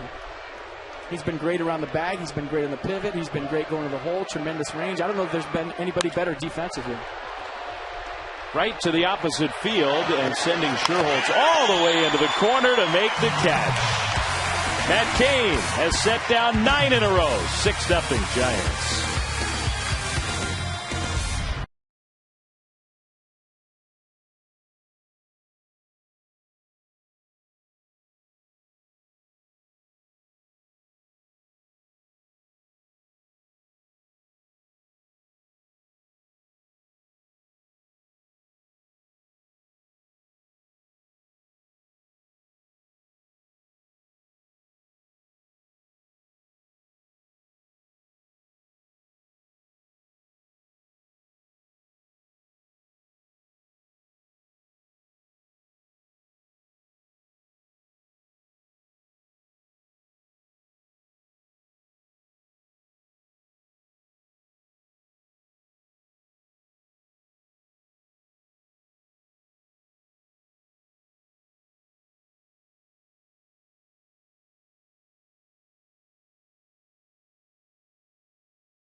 to find your local farmer's agent. Call 800-FARMERS today.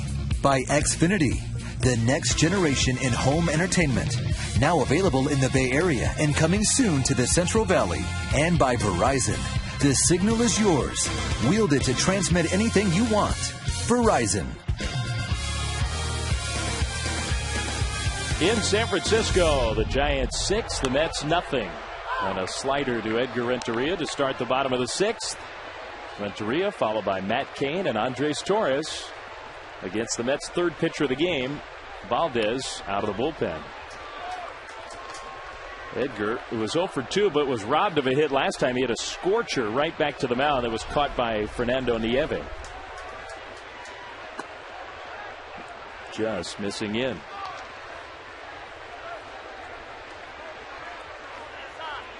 And Mets dugout's chirping about that one. I guess Brooks hearing it from Jerry Manuel and Razor Shines over there in the Mets dugout. They thought that was a strike. So did I. And the same kind of pitch, same result, ball 3. I think Mike Estabrook has done a fine job tonight. Had a good strike zone. 3-1, bounce back to the pitcher. Valdez makes the play.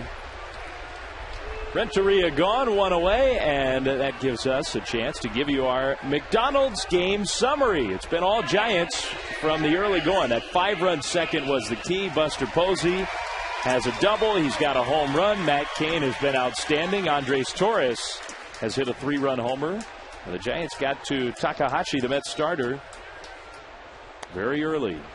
As Cain hits for himself here in the bottom of the 6th. Cain's thrown just 83 pitches in 6 shutout innings. Shutout. We've used that word a lot here this week.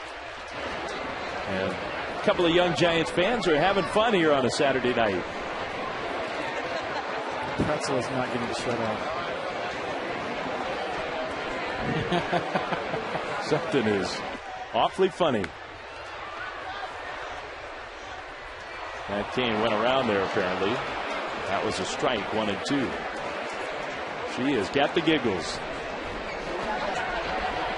Sometimes you just can't stop. Cain into center field, and that's a base hit, and it gets by Beltran. Rolls all the way out to the wall. Cain will settle for a double. So how about that? Matt Cain's doing it all.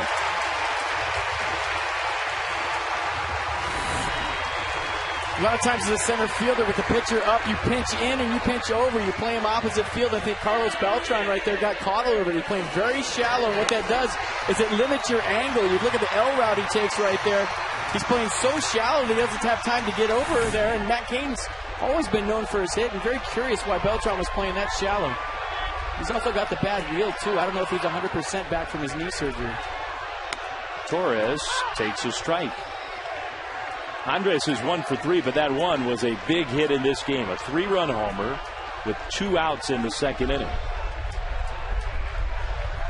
The Giants went from 2-0 ahead to 5-0 ahead on that one swing.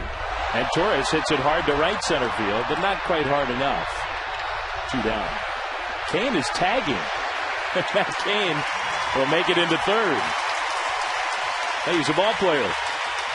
He's a ball player and he's feeling froggy tonight. He's like, you guys got me 6 runs. I haven't seen 6 runs in one of my outings in a long time. I'm going to try to make it 7. I'm going to tag on a fly ball to center field, and I might think about scoring right here because I want 7 runs. He didn't have to slide.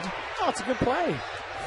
Sometimes when, your pitcher's going into the 7th inning, maybe you'd like to see him just chill at second base. Nice 6-run lead, but like you said, Dave, good point. Matt Cain's a baseball player. Playing the game the right way. We'll see if Freddie Sanchez can knock him in. Strike at the knees, 0-1. And Freddie a little unhappy with that call. It seems like he's been behind in the count all night long. 0 for 3. Hitting .275.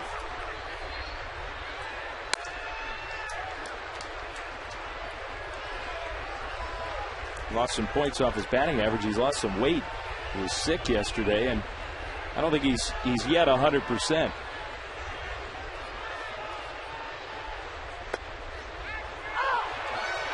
Strike 2 with the breaking ball. Mike Estebert's going to be hearing it in stereo here soon. He was hearing it from Jerry Manuel a couple pitches before in the at-bat to Edgar Renteria. And those 2 pitches to Freddie Sanchez were questionable. Like you said, Dave, he's had a good strike zone all night. He has not called that pitch, although that one was clearly inside. The inside fastball to a right-handed hitter pretty consistently has not been a strike. But he's had a good game behind the plate. 2-2, and that is strike 3 called. Same pitch. Kipe's coming back to join FP. Giants lead 6-0.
Garcia Tribute Night. Celebrate a legendary San Franciscan with a special ticket package that includes a seat in the Jerry Garcia Tribute section and a commemorative Jerry Garcia Giants bobblehead. The bobblehead is only available through this special ticket offer. Call 415-972-2233 or visit sfgiants.com/special events. 6-0 Giants here in the 7th inning. As we just chase Dave Fleming out of this TV booth. Beltran takes down low, 1 ball and no strikes.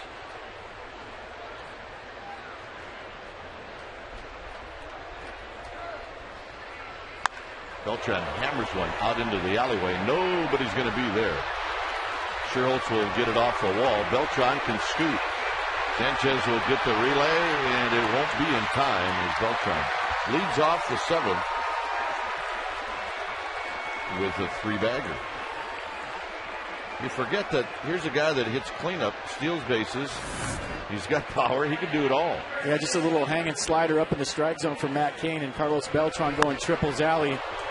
And once it was established that it was a triple, I wanted to watch him run. I wanted to see how his wheel was going to react. He had the surgery on his right knee. He's only been back for 3 days.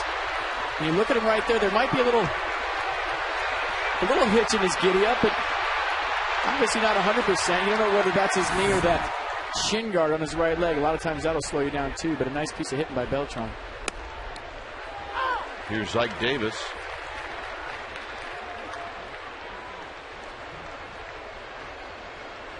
Ike Davis, he's struck out and he's popped out. That was the 3rd hit. Uh-oh. High and deep and gone. And it's now a 6-2 game. As the Mets just got a little closer, and it ended up in the water. I don't know if it was on the fly or the bounce, but in the water indeed.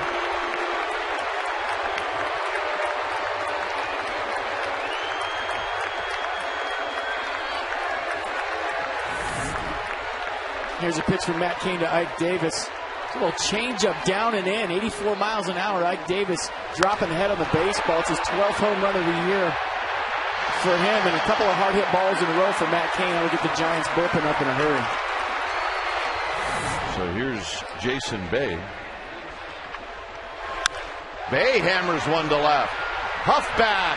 Huff's going to make the catch on the track in front of the cars. 1 out.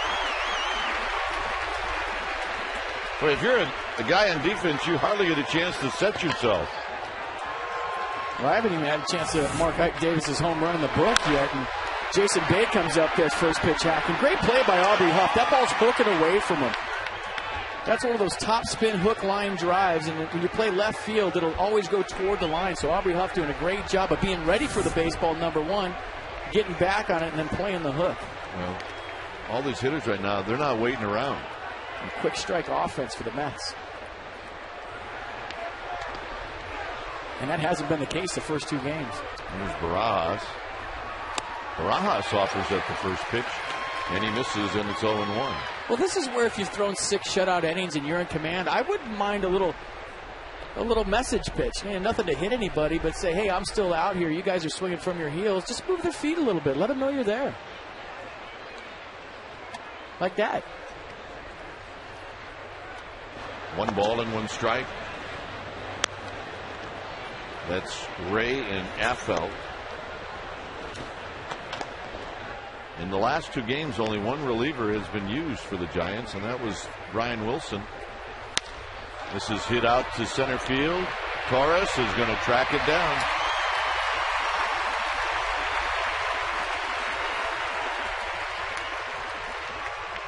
With 2 outs, here's Ruben Tejada. Good read by Andres Torres right there. That's a tough play for a center fielder. Barajas went down to get that pretty big swing, but he hit it off the end of the bat. And as a center fielder, you let the sound dictate what you do right there. There's a quick instant where it's in or back. Am I going back on this ball? Am I going in? You hear the sound of the bat. You see it off the end. Andres Torres got a great jump, and just like Aubrey Huff, he was ready for the baseball. Hit high and foul and out of play. When I say ready for the baseball, over the course of a game, you got a 6-run lead. You're out there on defense. Your pitcher's on cruise control. There's a tendency throughout the course of a 162-game season for your mind to wander. You start thinking about your last at-bat, but Aubrey Huff and Andres Torres ready for the ball those last 2 at-bats. Hits a Sandoval. And after the home run, things quieted down a bit. And the Giants now are coming up. It'll be Huff, Posey, and Burrow.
And they'll try to get a couple of those runs back.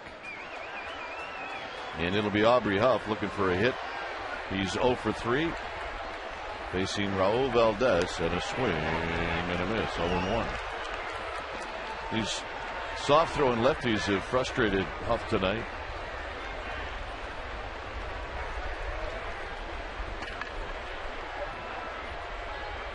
And not anymore as he lines this one into left center field.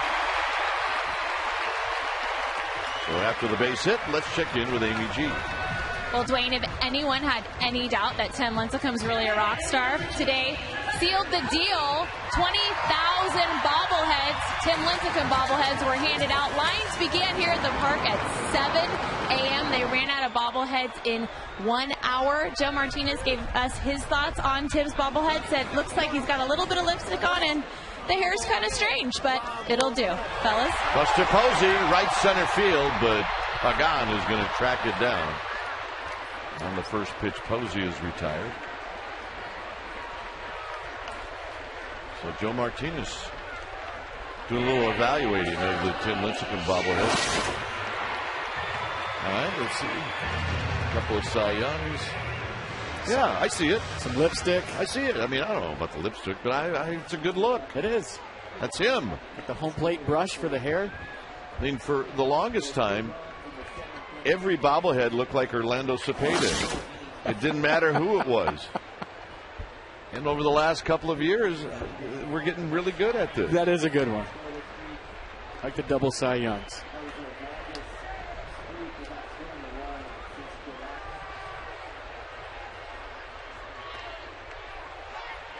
Here's Nate Sherholz batting for the first time.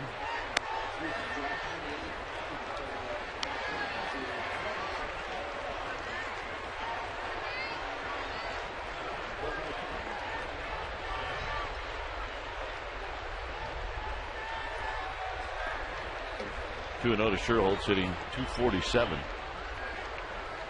And a base hit to right field on a solid single off of Valdez. Well, with Lincecum, it's your bobblehead day. You're coming off a shutout. You got fans. You got this young lady. She wants a kiss on her 21st birthday. So Lincecum, full service broadcaster. Nice job. That's what you have to do when you're a rock star. You have to keep the masses happy. People waited in line for a long time today to get that bobblehead. Good for him. Here's Uribe.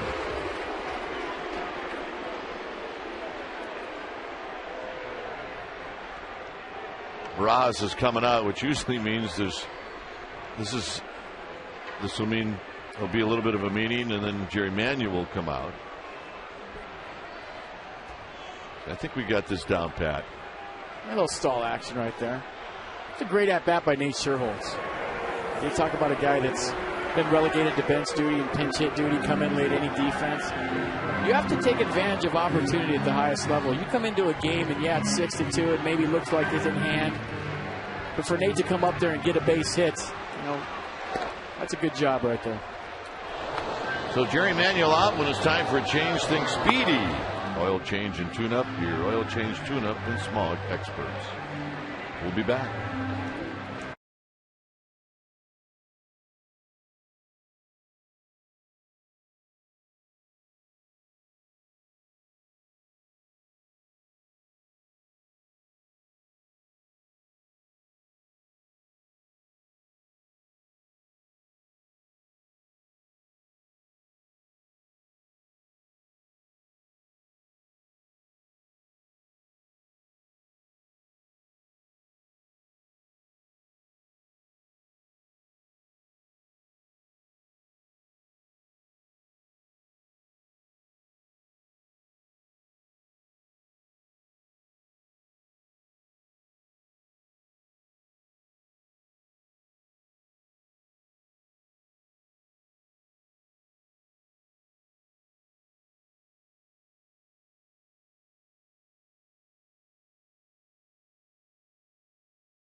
Visit csnbarea.com and ask us a question. Joshua from Clovis wants to know, what does a player or manager do after he's tossed from a game? Actually, it's a two-part question, because player just goes back. They go up in the clubhouse. Manager sometimes doesn't always go back. I'll stay in the tunnel. Go double secret relay messages to the bench coach.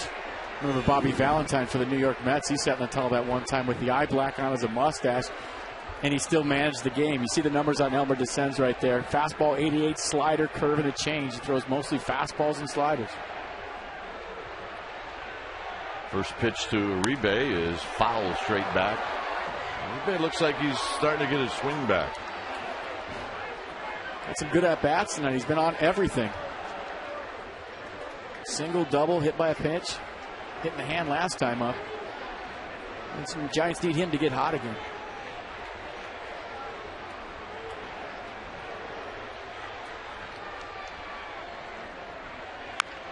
Off his fist towards the hole.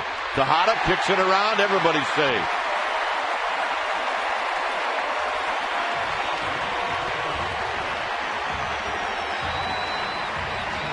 And Sandoval's going to hit with the bags loaded.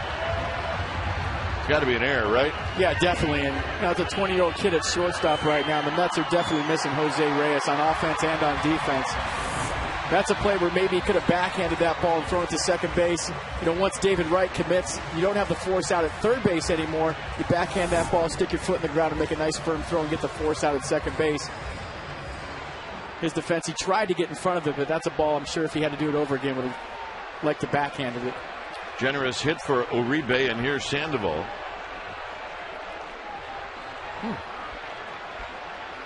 Sandoval 2 for 3. He lined out for his only out in the 5th.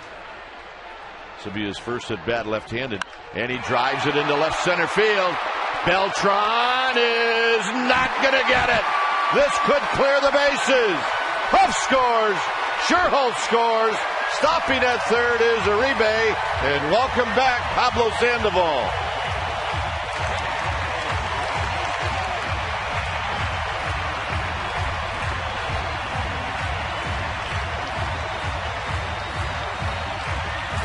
Sandoval's third hit and his third RBI.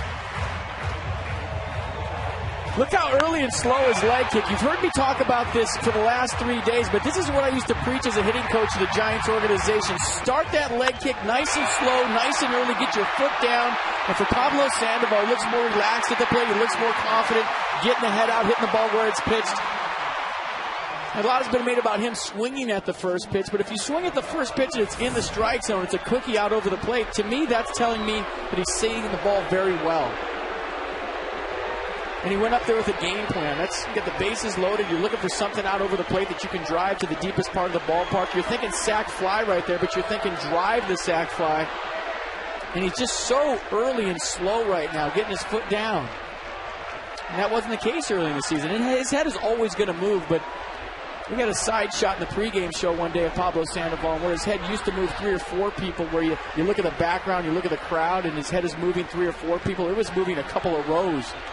It's hard to decipher ball and strike and see the baseball when your head is moving so much. So for Pablo Sandoval right now, his head is perfectly still up there from both sides of the plate. He's had some great at-bats right-handed the last couple of days. He's had some great at-bats left-handed. And look at his head. Your head is always going to move as a hitter, but it's calmed down. He's quieted things down a little bit, staying behind the baseball, driving the ball. He was hitting off his front foot a lot in the first half. Look at his head and the people in the background. That's what I'm talking about. I mean, it moved 5 or 6 people, and it's always going to move, but a lot of times you'll see it move a lot more than that. So it's a good sign for Giants fans. This guy is back, and this guy could carry a team for a couple of months. Trust me, he gets hot, the Giants are going to have a great second half. Well, how about Travis Ishikawa? He gets put in a spot where he hits with the bases loaded. And 1 out is Kane is pinch hit for. Giants now lead 8-2 as they've scored twice here in the 7th. So they regain that 6-run lead. And Ishikawa, who's been a real good hitter as of late, will hit with the bags juice. Uribe at third, Sandoval at second, Renteria at first. Swing and a miss. No balls and 1 strike. I like it. Ishikawa coming off the bench, thinking fastball all the way. Got tricked on a slider inside, but when you come off that bench, you better be hacking. Pinch hitting is the toughest job in the world. You sit there for 6 innings, you're not loose, you got to hit in the cage, and then all of a sudden you're called upon. You want to get that first good pitch out over the plate and seal the deal. You want to get the job done early in the count. To left field, Bay's coming in. Uribe is tagging. Here's Bay's throw. It's a good throw, and they got him. As Uribe failed to slide, and it'll be a double play to end the inning. Giants score twice. It's 8-2 San Francisco.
Visit farmers.com to hear real, true stories from farmers, customers, and find a Bay Area agent near you. Farmers Insurance, ready, feels good. Carl Hubble. Chris Ray is the new pitcher for the Giants. Ray's facing Josh Toll, a pinch hitter. Fastball is high and wide. So Kane departs going 7. Swing and a miss by Toll to even the count at a ball and a strike.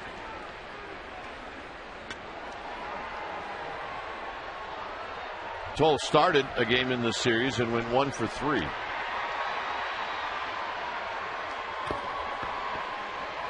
Chris Ray throws and a breaking ball high. 2 balls and 1 strike.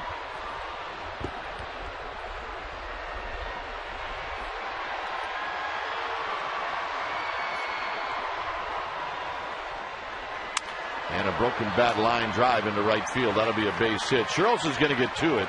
Toll is going to wisely put on the brakes and a leadoff single. All right, FP, let's see this last out. A nice piece of hitting by Travis Ishikawa and a great job of forcing the issue by Juan Uribe. I like the fact that they're up by a lot of runs, but you got to get down right there. And where this thing falls apart is Andres Torres. He's in the on-deck circle. He's got to be direct in traffic. He's got to be right where Westerbrook is, the home plate umpire, Estabrook, and he's got to be behind the play, and he's got to tell Juan Uribe to slide. He was telling Uribe to slide, but not in the field of vision for Uribe. Here's Angel Pagan with Toll at first base. Nobody out here in the 8th.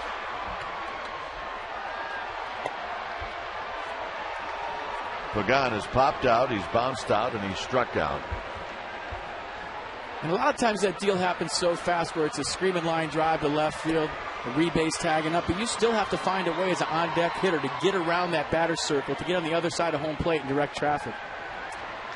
He throws a fastball high, 2-0, and here comes Dave Righetti or Bruce Bochy. Really not liking what they're seeing out of Chris Ray, and with that, the bullpen starts to move around. Giants Baseball is brought to you by Round Table Pizza, celebrating summer with their delicious barbecue chicken pizza, pre-made grilled chicken, smoky bacon, and a tangy barbecue drizzle. It's barbecue taste at a special summer price. Call Round Table today. Looks good. Affeldt and Romo. Ray, the only second reliever the Giants used in this series. Remember, Wilson got the save last night. Lincecum went 9 innings on Thursday. Zito went 8 innings yesterday. A strike to Pagan to settle everybody down. 2 balls and 1 strike. Cora on deck.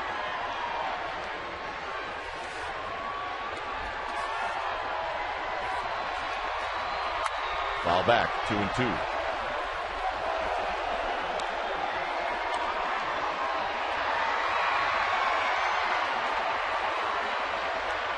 Pagan started in right field on Thursday and went 0 for 4. Was used as a pinch hitter yesterday and went 0 for 1. So he does not have a hit in this series. Nice play by Buster Posey. 3-2. Does that surprise you in any way, shape, or form that Buster Posey just threw his glove out there on the backhand side of a short hop curveball and it went right in his glove? Like it was nothing. Like when he was playing first. A great athlete.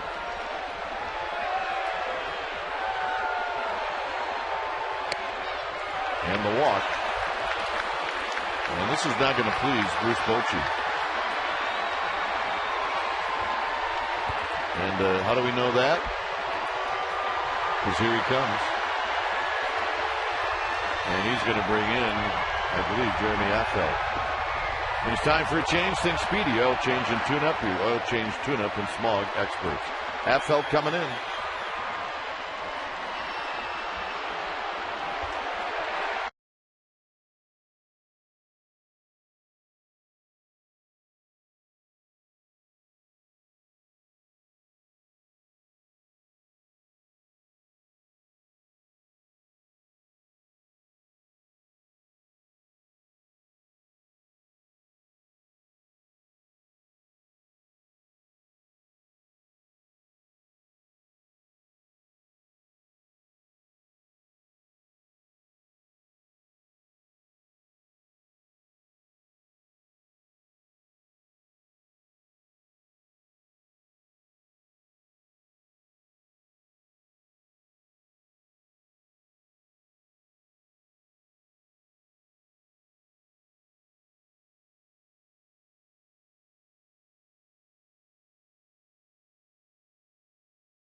Cancer Day, the first 20,000 fans will receive a Giants K t-shirt, and it's presented by Genentech.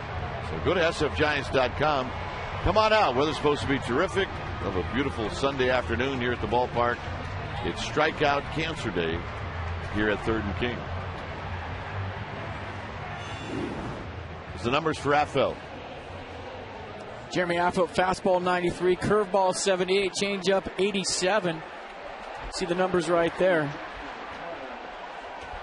In a big situation, got to throw strikes. Like you said, Dwayne going to break. I think I'd imagine more upset than a reliever coming in and throwing balls. Justin Turner is pinch hitting for Alex Cora. Wright is on deck. This is set up now for the heart of the lineup.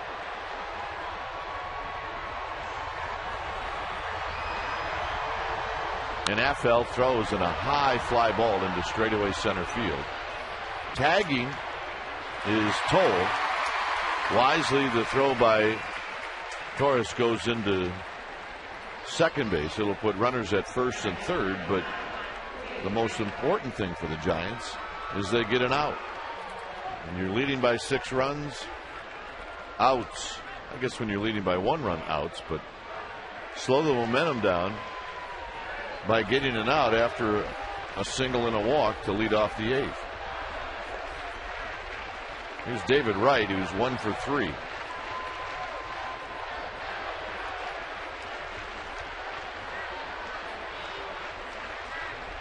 Padres beat the Diamondbacks 8-5 in San Diego.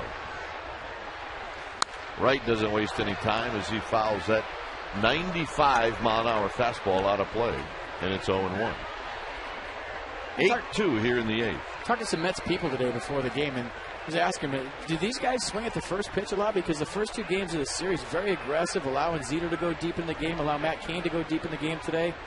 And they said, no, we're just struggling right now, and a lot of guys are feeling the pressure, not wanting to get the 2 strikes. They're swinging at the first pitch, probably a little bit too much. Way outside to David Wright.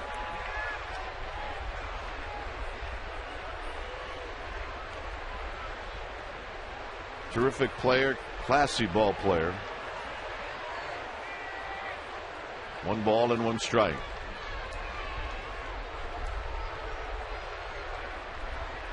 Runner goes. Pitches high. Posey's throw. Not in time. It'll be a steal for Pagan, his 20th. That's a gamble, and you have to make it. Well, you steal down by 6 runs in the 8th inning, you better make it. Pagan right there stole that base off Jeremy Affel. He went first move all the way. And a lot of times with a young catcher, you want to make sure that they're closed up with their signs. If the guys leading off first base aren't seeing that they're going home. And you wonder right there if Buster Posey might have been a little too open, and Pagan saw the sign and just went on first move.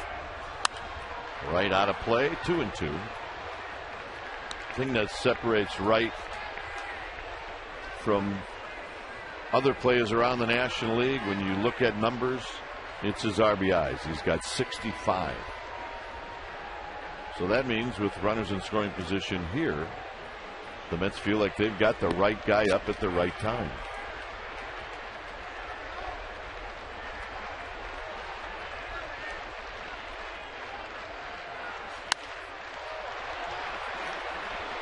Scherholtz, Sanchez, Sandoval, somebody's got it. Here's the throw home. It'll be a sacrifice fly for David Wright, and it's a 8-3 game, and the Giants will take the out and give up the run.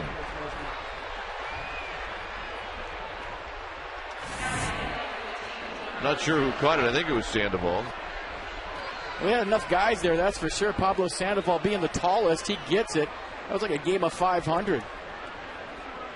Remember when you were a kid, you used to go out there and shag fly balls, and you got 100 points for a fly ball. They had all 3 guys there, and usually the tallest guy wins, and that was Pablo Sandoval. Big out in David Wright. Beltran takes a strike at the knees, and it's 0-1. 8-3. An RBI for David Wright.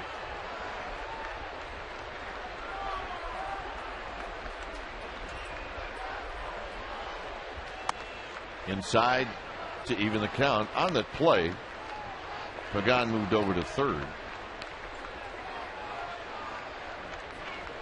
Run charge to Chris Ray.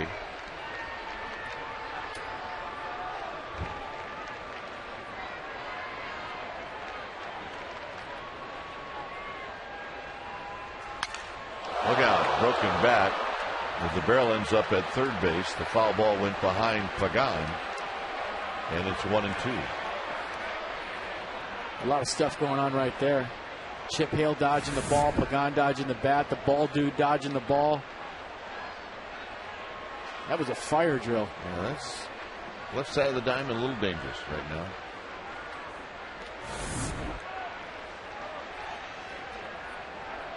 One ball, 2 strikes.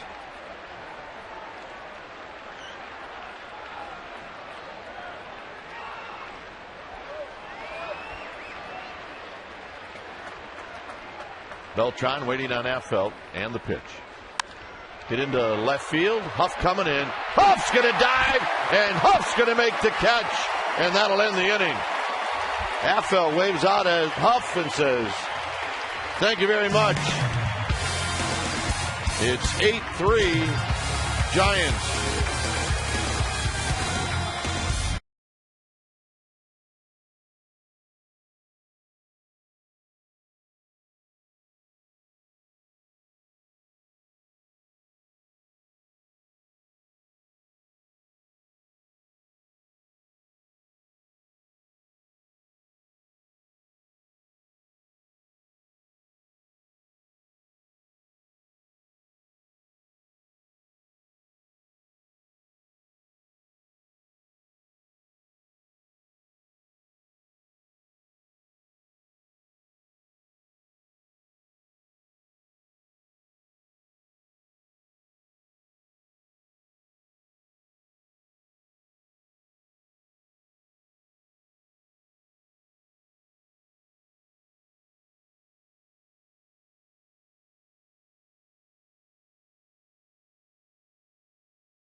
The sights and sounds here at AT&T Park. 8-3 Giants.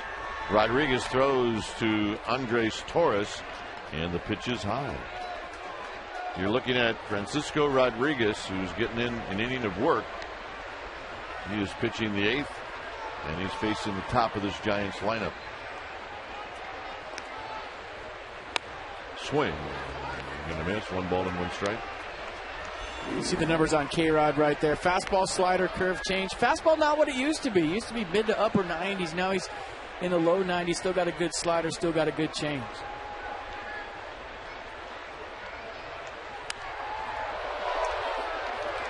It's a 90-mile-an-hour fastball. Turner stays in the game. He is at second.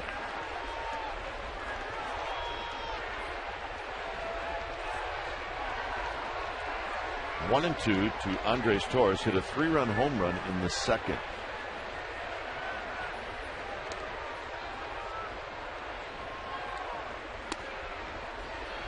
Torres hit it off with the lefty Takahashi, who started the game, and went 2 2/3 before Jerry Manuel got him out of the game.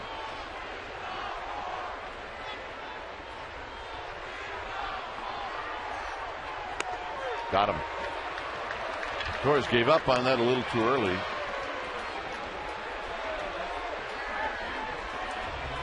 Ray Ratto has joined CSNBayArea.com.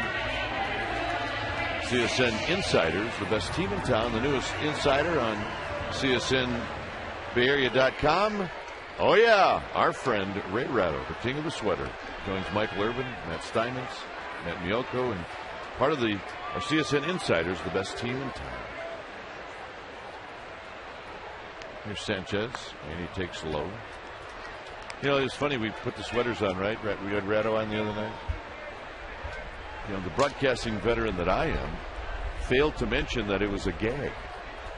Well, I was just going to mention that. Do you know how many people told me not to wear that sweater again? They thought I actually put that on, and that was part of my wardrobe for the first game of the series. Precisely the point I was trying to make. And I learned a valuable lesson, because literally the last thing that any of us want people to think is that we would actually wear the same type of sweaters that Ray Ratto wears. I mean, it looks good on him. Oh, it looks fabulous on Ray. But the one thing that our sweaters didn't have that his did, you know, the mustard stain, the Food ketchup stain. Oh, yeah. But he's one of us now.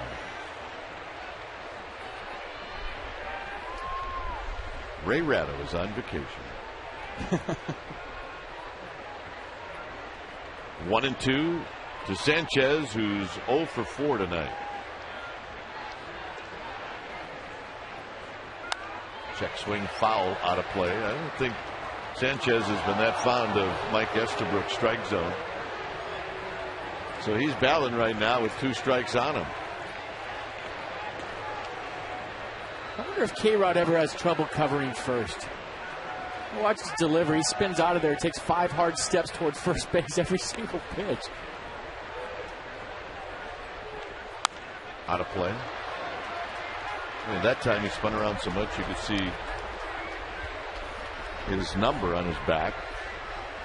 We talk about guys like Kurt Reeder and Greg Maddux. They were in a great fielding position after they delivered the pitch. Kids at home, this is not how you want to end up after your windup. You're not going to get a lot of comebackers with your back to the pitcher running toward first base. You will, however, cover first base on every ground ball hit. That's a good take. 2-2.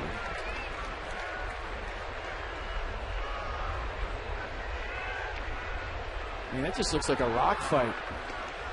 He's thrown everything he can into each pitch.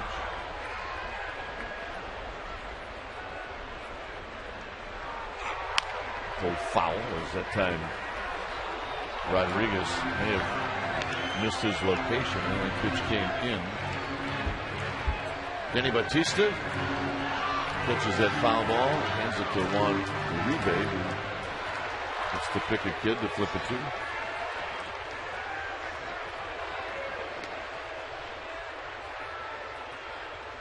Two and two. And now it's a full count with the changeup. Aubrey Huff to follow this, the 5th at bat for Freddie Sanchez, coming off a bout with the flu or food poisoning. And the payoff. He got him.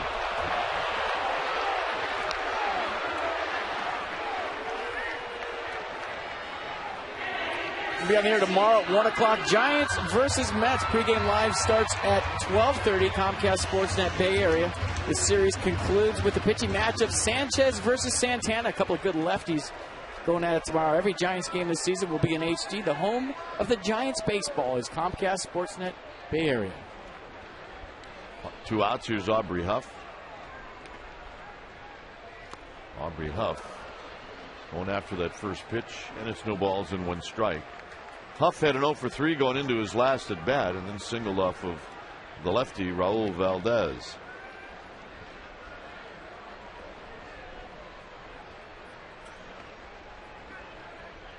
He's got that average over 300, and it's 0-2. Good pitch right there. The left-handed hitter, very rarely do you see a changeup on the inner half of the plate. Usually changeups are away. I don't know why pitchers don't do that more often. That's a tough pitch for a lefty to hit that changeup on the inside corner.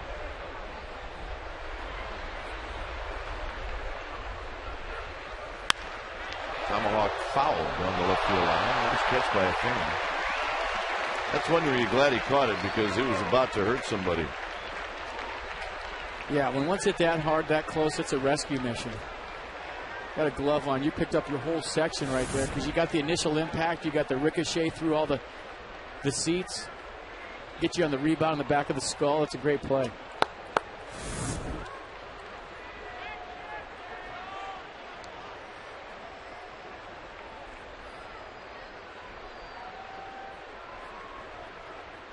Oh, 0-2. And this pop-up is straight back and out of play.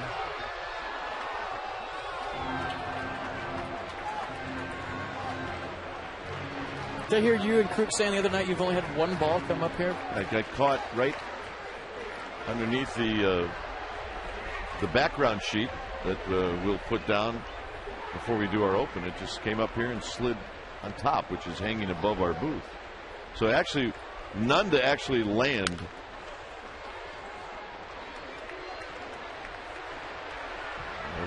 None that actually will land in the booth. That tilts down when we're on camera. And it got caught right up in there. So kind of. Close call. I have no idea how it actually got caught up in that, but it did.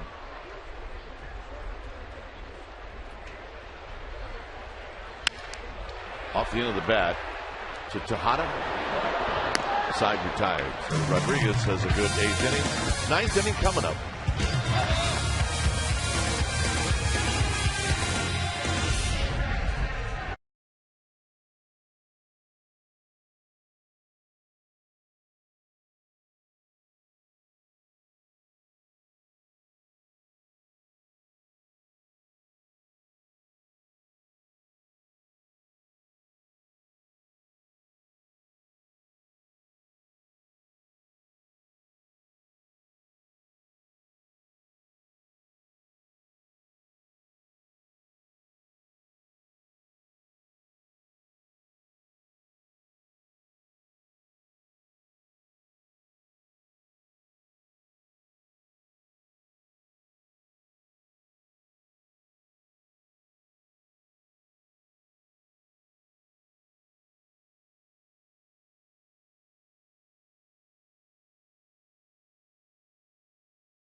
For the Bay Area fan, Mindy Bach and Dave Benz will be doing a fantastic job tonight. Giants A's highlights. You can meet the Raiders rookie, British Open round, and recap all on Sportsnet Central tonight at 11:30 p.m. 8-3. Giants. Santiago Casilla is out on the hill facing Ike Davis. Center field hit well. Torres back. Torres at the wall. Gone. Ike Davis with his 2nd of the year. And he hits Santiago Casilla's first pitch over 399. And it's 8-4. It's the 2nd time this year Davis has had a 2-home run game against the Giants.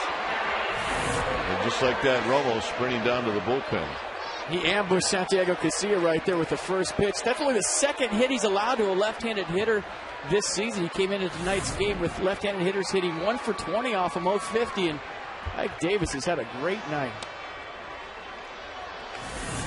I mean, he's just looking for a fastball out over the plate, and 13th home run of the year. That is hard to do at night here, straightaway center field. Very, very impressive.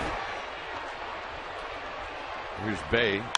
Bay drives one to center field, and Torres is going to play the knuckleball, and he makes the catch.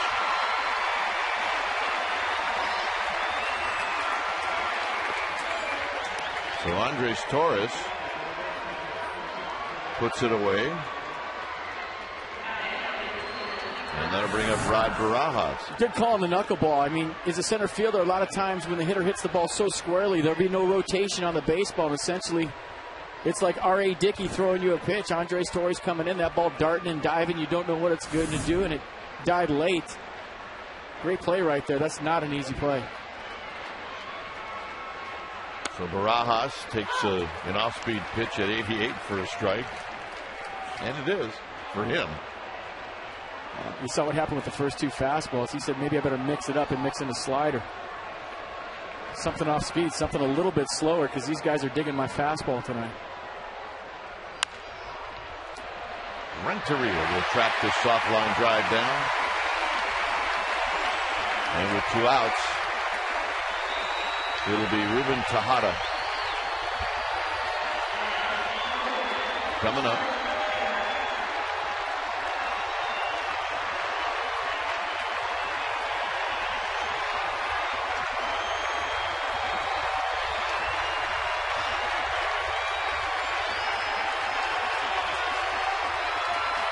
So here's Tejada, as many standing. The sellout crowd of over 42,000. Tejada hitless in 3 at-bats, and he fouls this one down the right field line and out of play.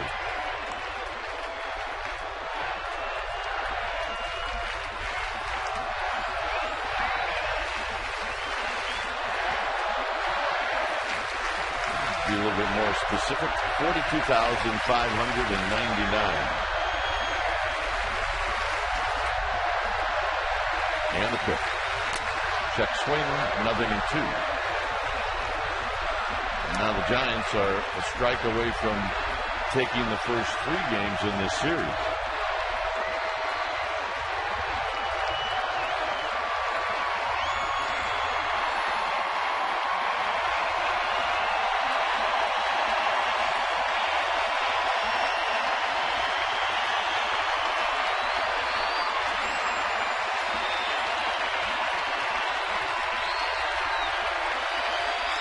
I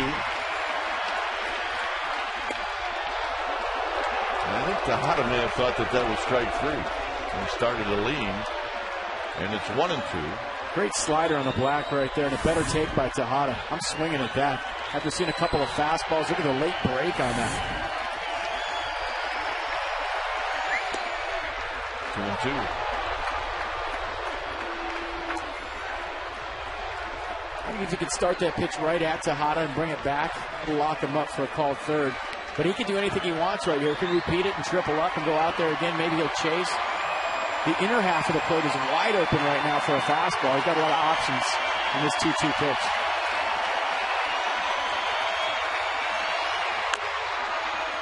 Chopper to third, and this is a foul ball. Wise play by Uribe at the last second, because he had no shot of throwing out Tejada. That's just a clock going off in your head as an infielder. You know that the play is taking too long. You know the batter runner has good speed. So what do? You know you're not going to get him at first. Just let it go and hope it goes foul. It's a single either way. If he lets it go and it is fair, it's a single. If he fields it in fair territory and throws it to first, he's going to be safe. So that's a veteran move by Juan Uribe. Great play. Good play. Good non-play. Good non-play. Good nothing play. Good take. It stays 2-2.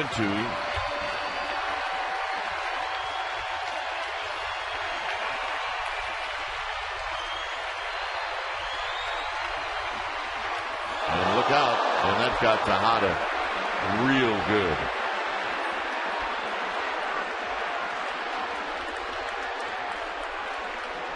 So that one's going to sting for a while. Especially with a shortstop that doesn't have a whole lot of meat. There's a fastball that got away. 2-seamer running up and in. That got him right on the bone. I mean, you can just tell by the way it hits him that it got him square. You always look where the ball goes after it hits somebody. What direction it goes and how far it ricochets. That one didn't go very far. It's definitely going to leave a mark. It's right in the shoulder blade. Wilson getting loose.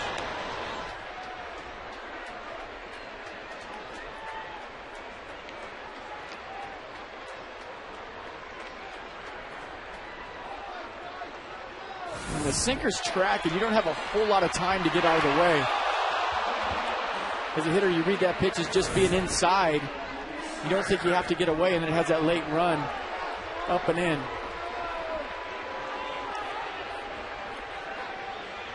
Chris Carter is going to hit.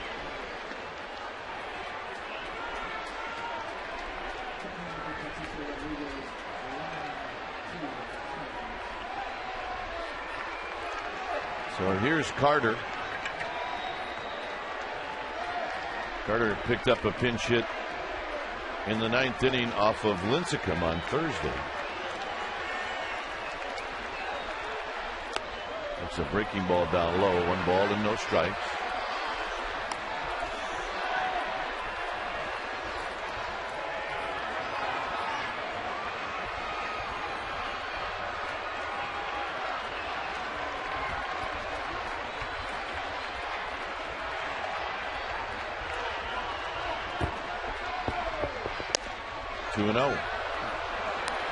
Carter gets on right here. It's officially a save situation for Brian Wilson. He's getting hot in the Giants bullpen.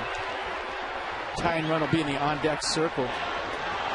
Qualified for a save, so Brian Wilson is hot and ready to go. Yeah. However it turns out, this is Casillas' last hitter. 2 balls and 1 strike.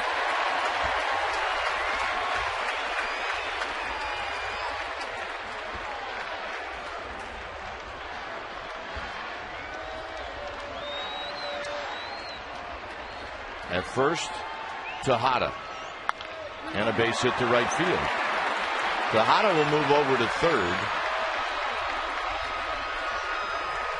The base hit by Carter, and here comes Bruce Bochy.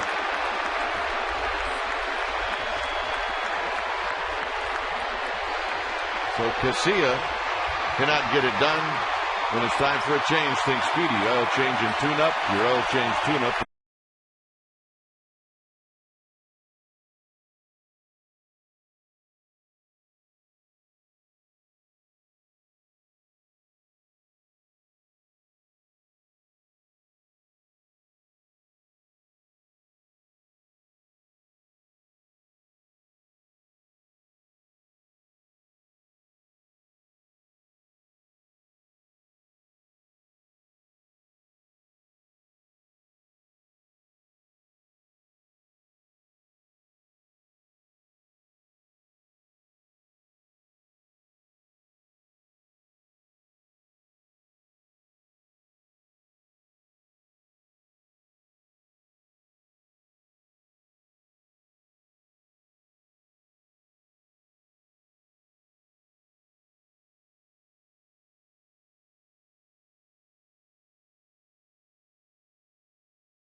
Facing Angel Pagan. This will be the 37th appearance for Wilson. He picked up his 24th save in the win last night. So Wilson against Pagan. A run in on the home run by Davis.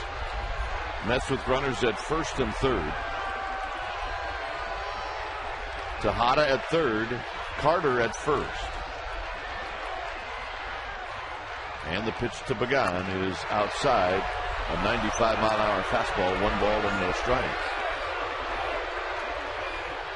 I don't think this would ever happen with Brian Wilson, but you always run the risk of when you're up 6-0 or 8 or whatever, and you got a big lead, of not being ready to come in for a save opportunity. Brian Wilson is always ready for the save, but a lot of times closers can find themselves surprised by the fact that they're in the baseball game. Well, he can steal the strike with that slider at any time he wants, or at least he has been. And it's 1 ball and 1 strike.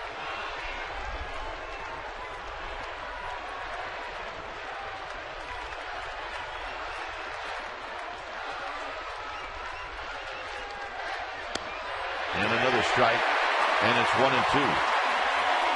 I mean, that's 94 miles an hour paint on the black. There's nothing as a hitter you can do about that pitch except for take it and hope you get a better one next time. That's been the difference with Brian Wilson this year, command. He's been able to put the ball where he wants to, when he wants to.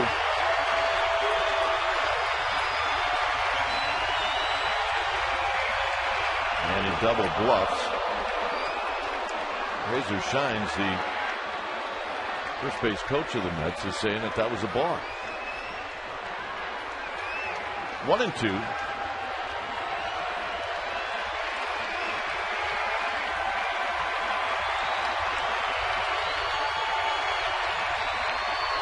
Got him.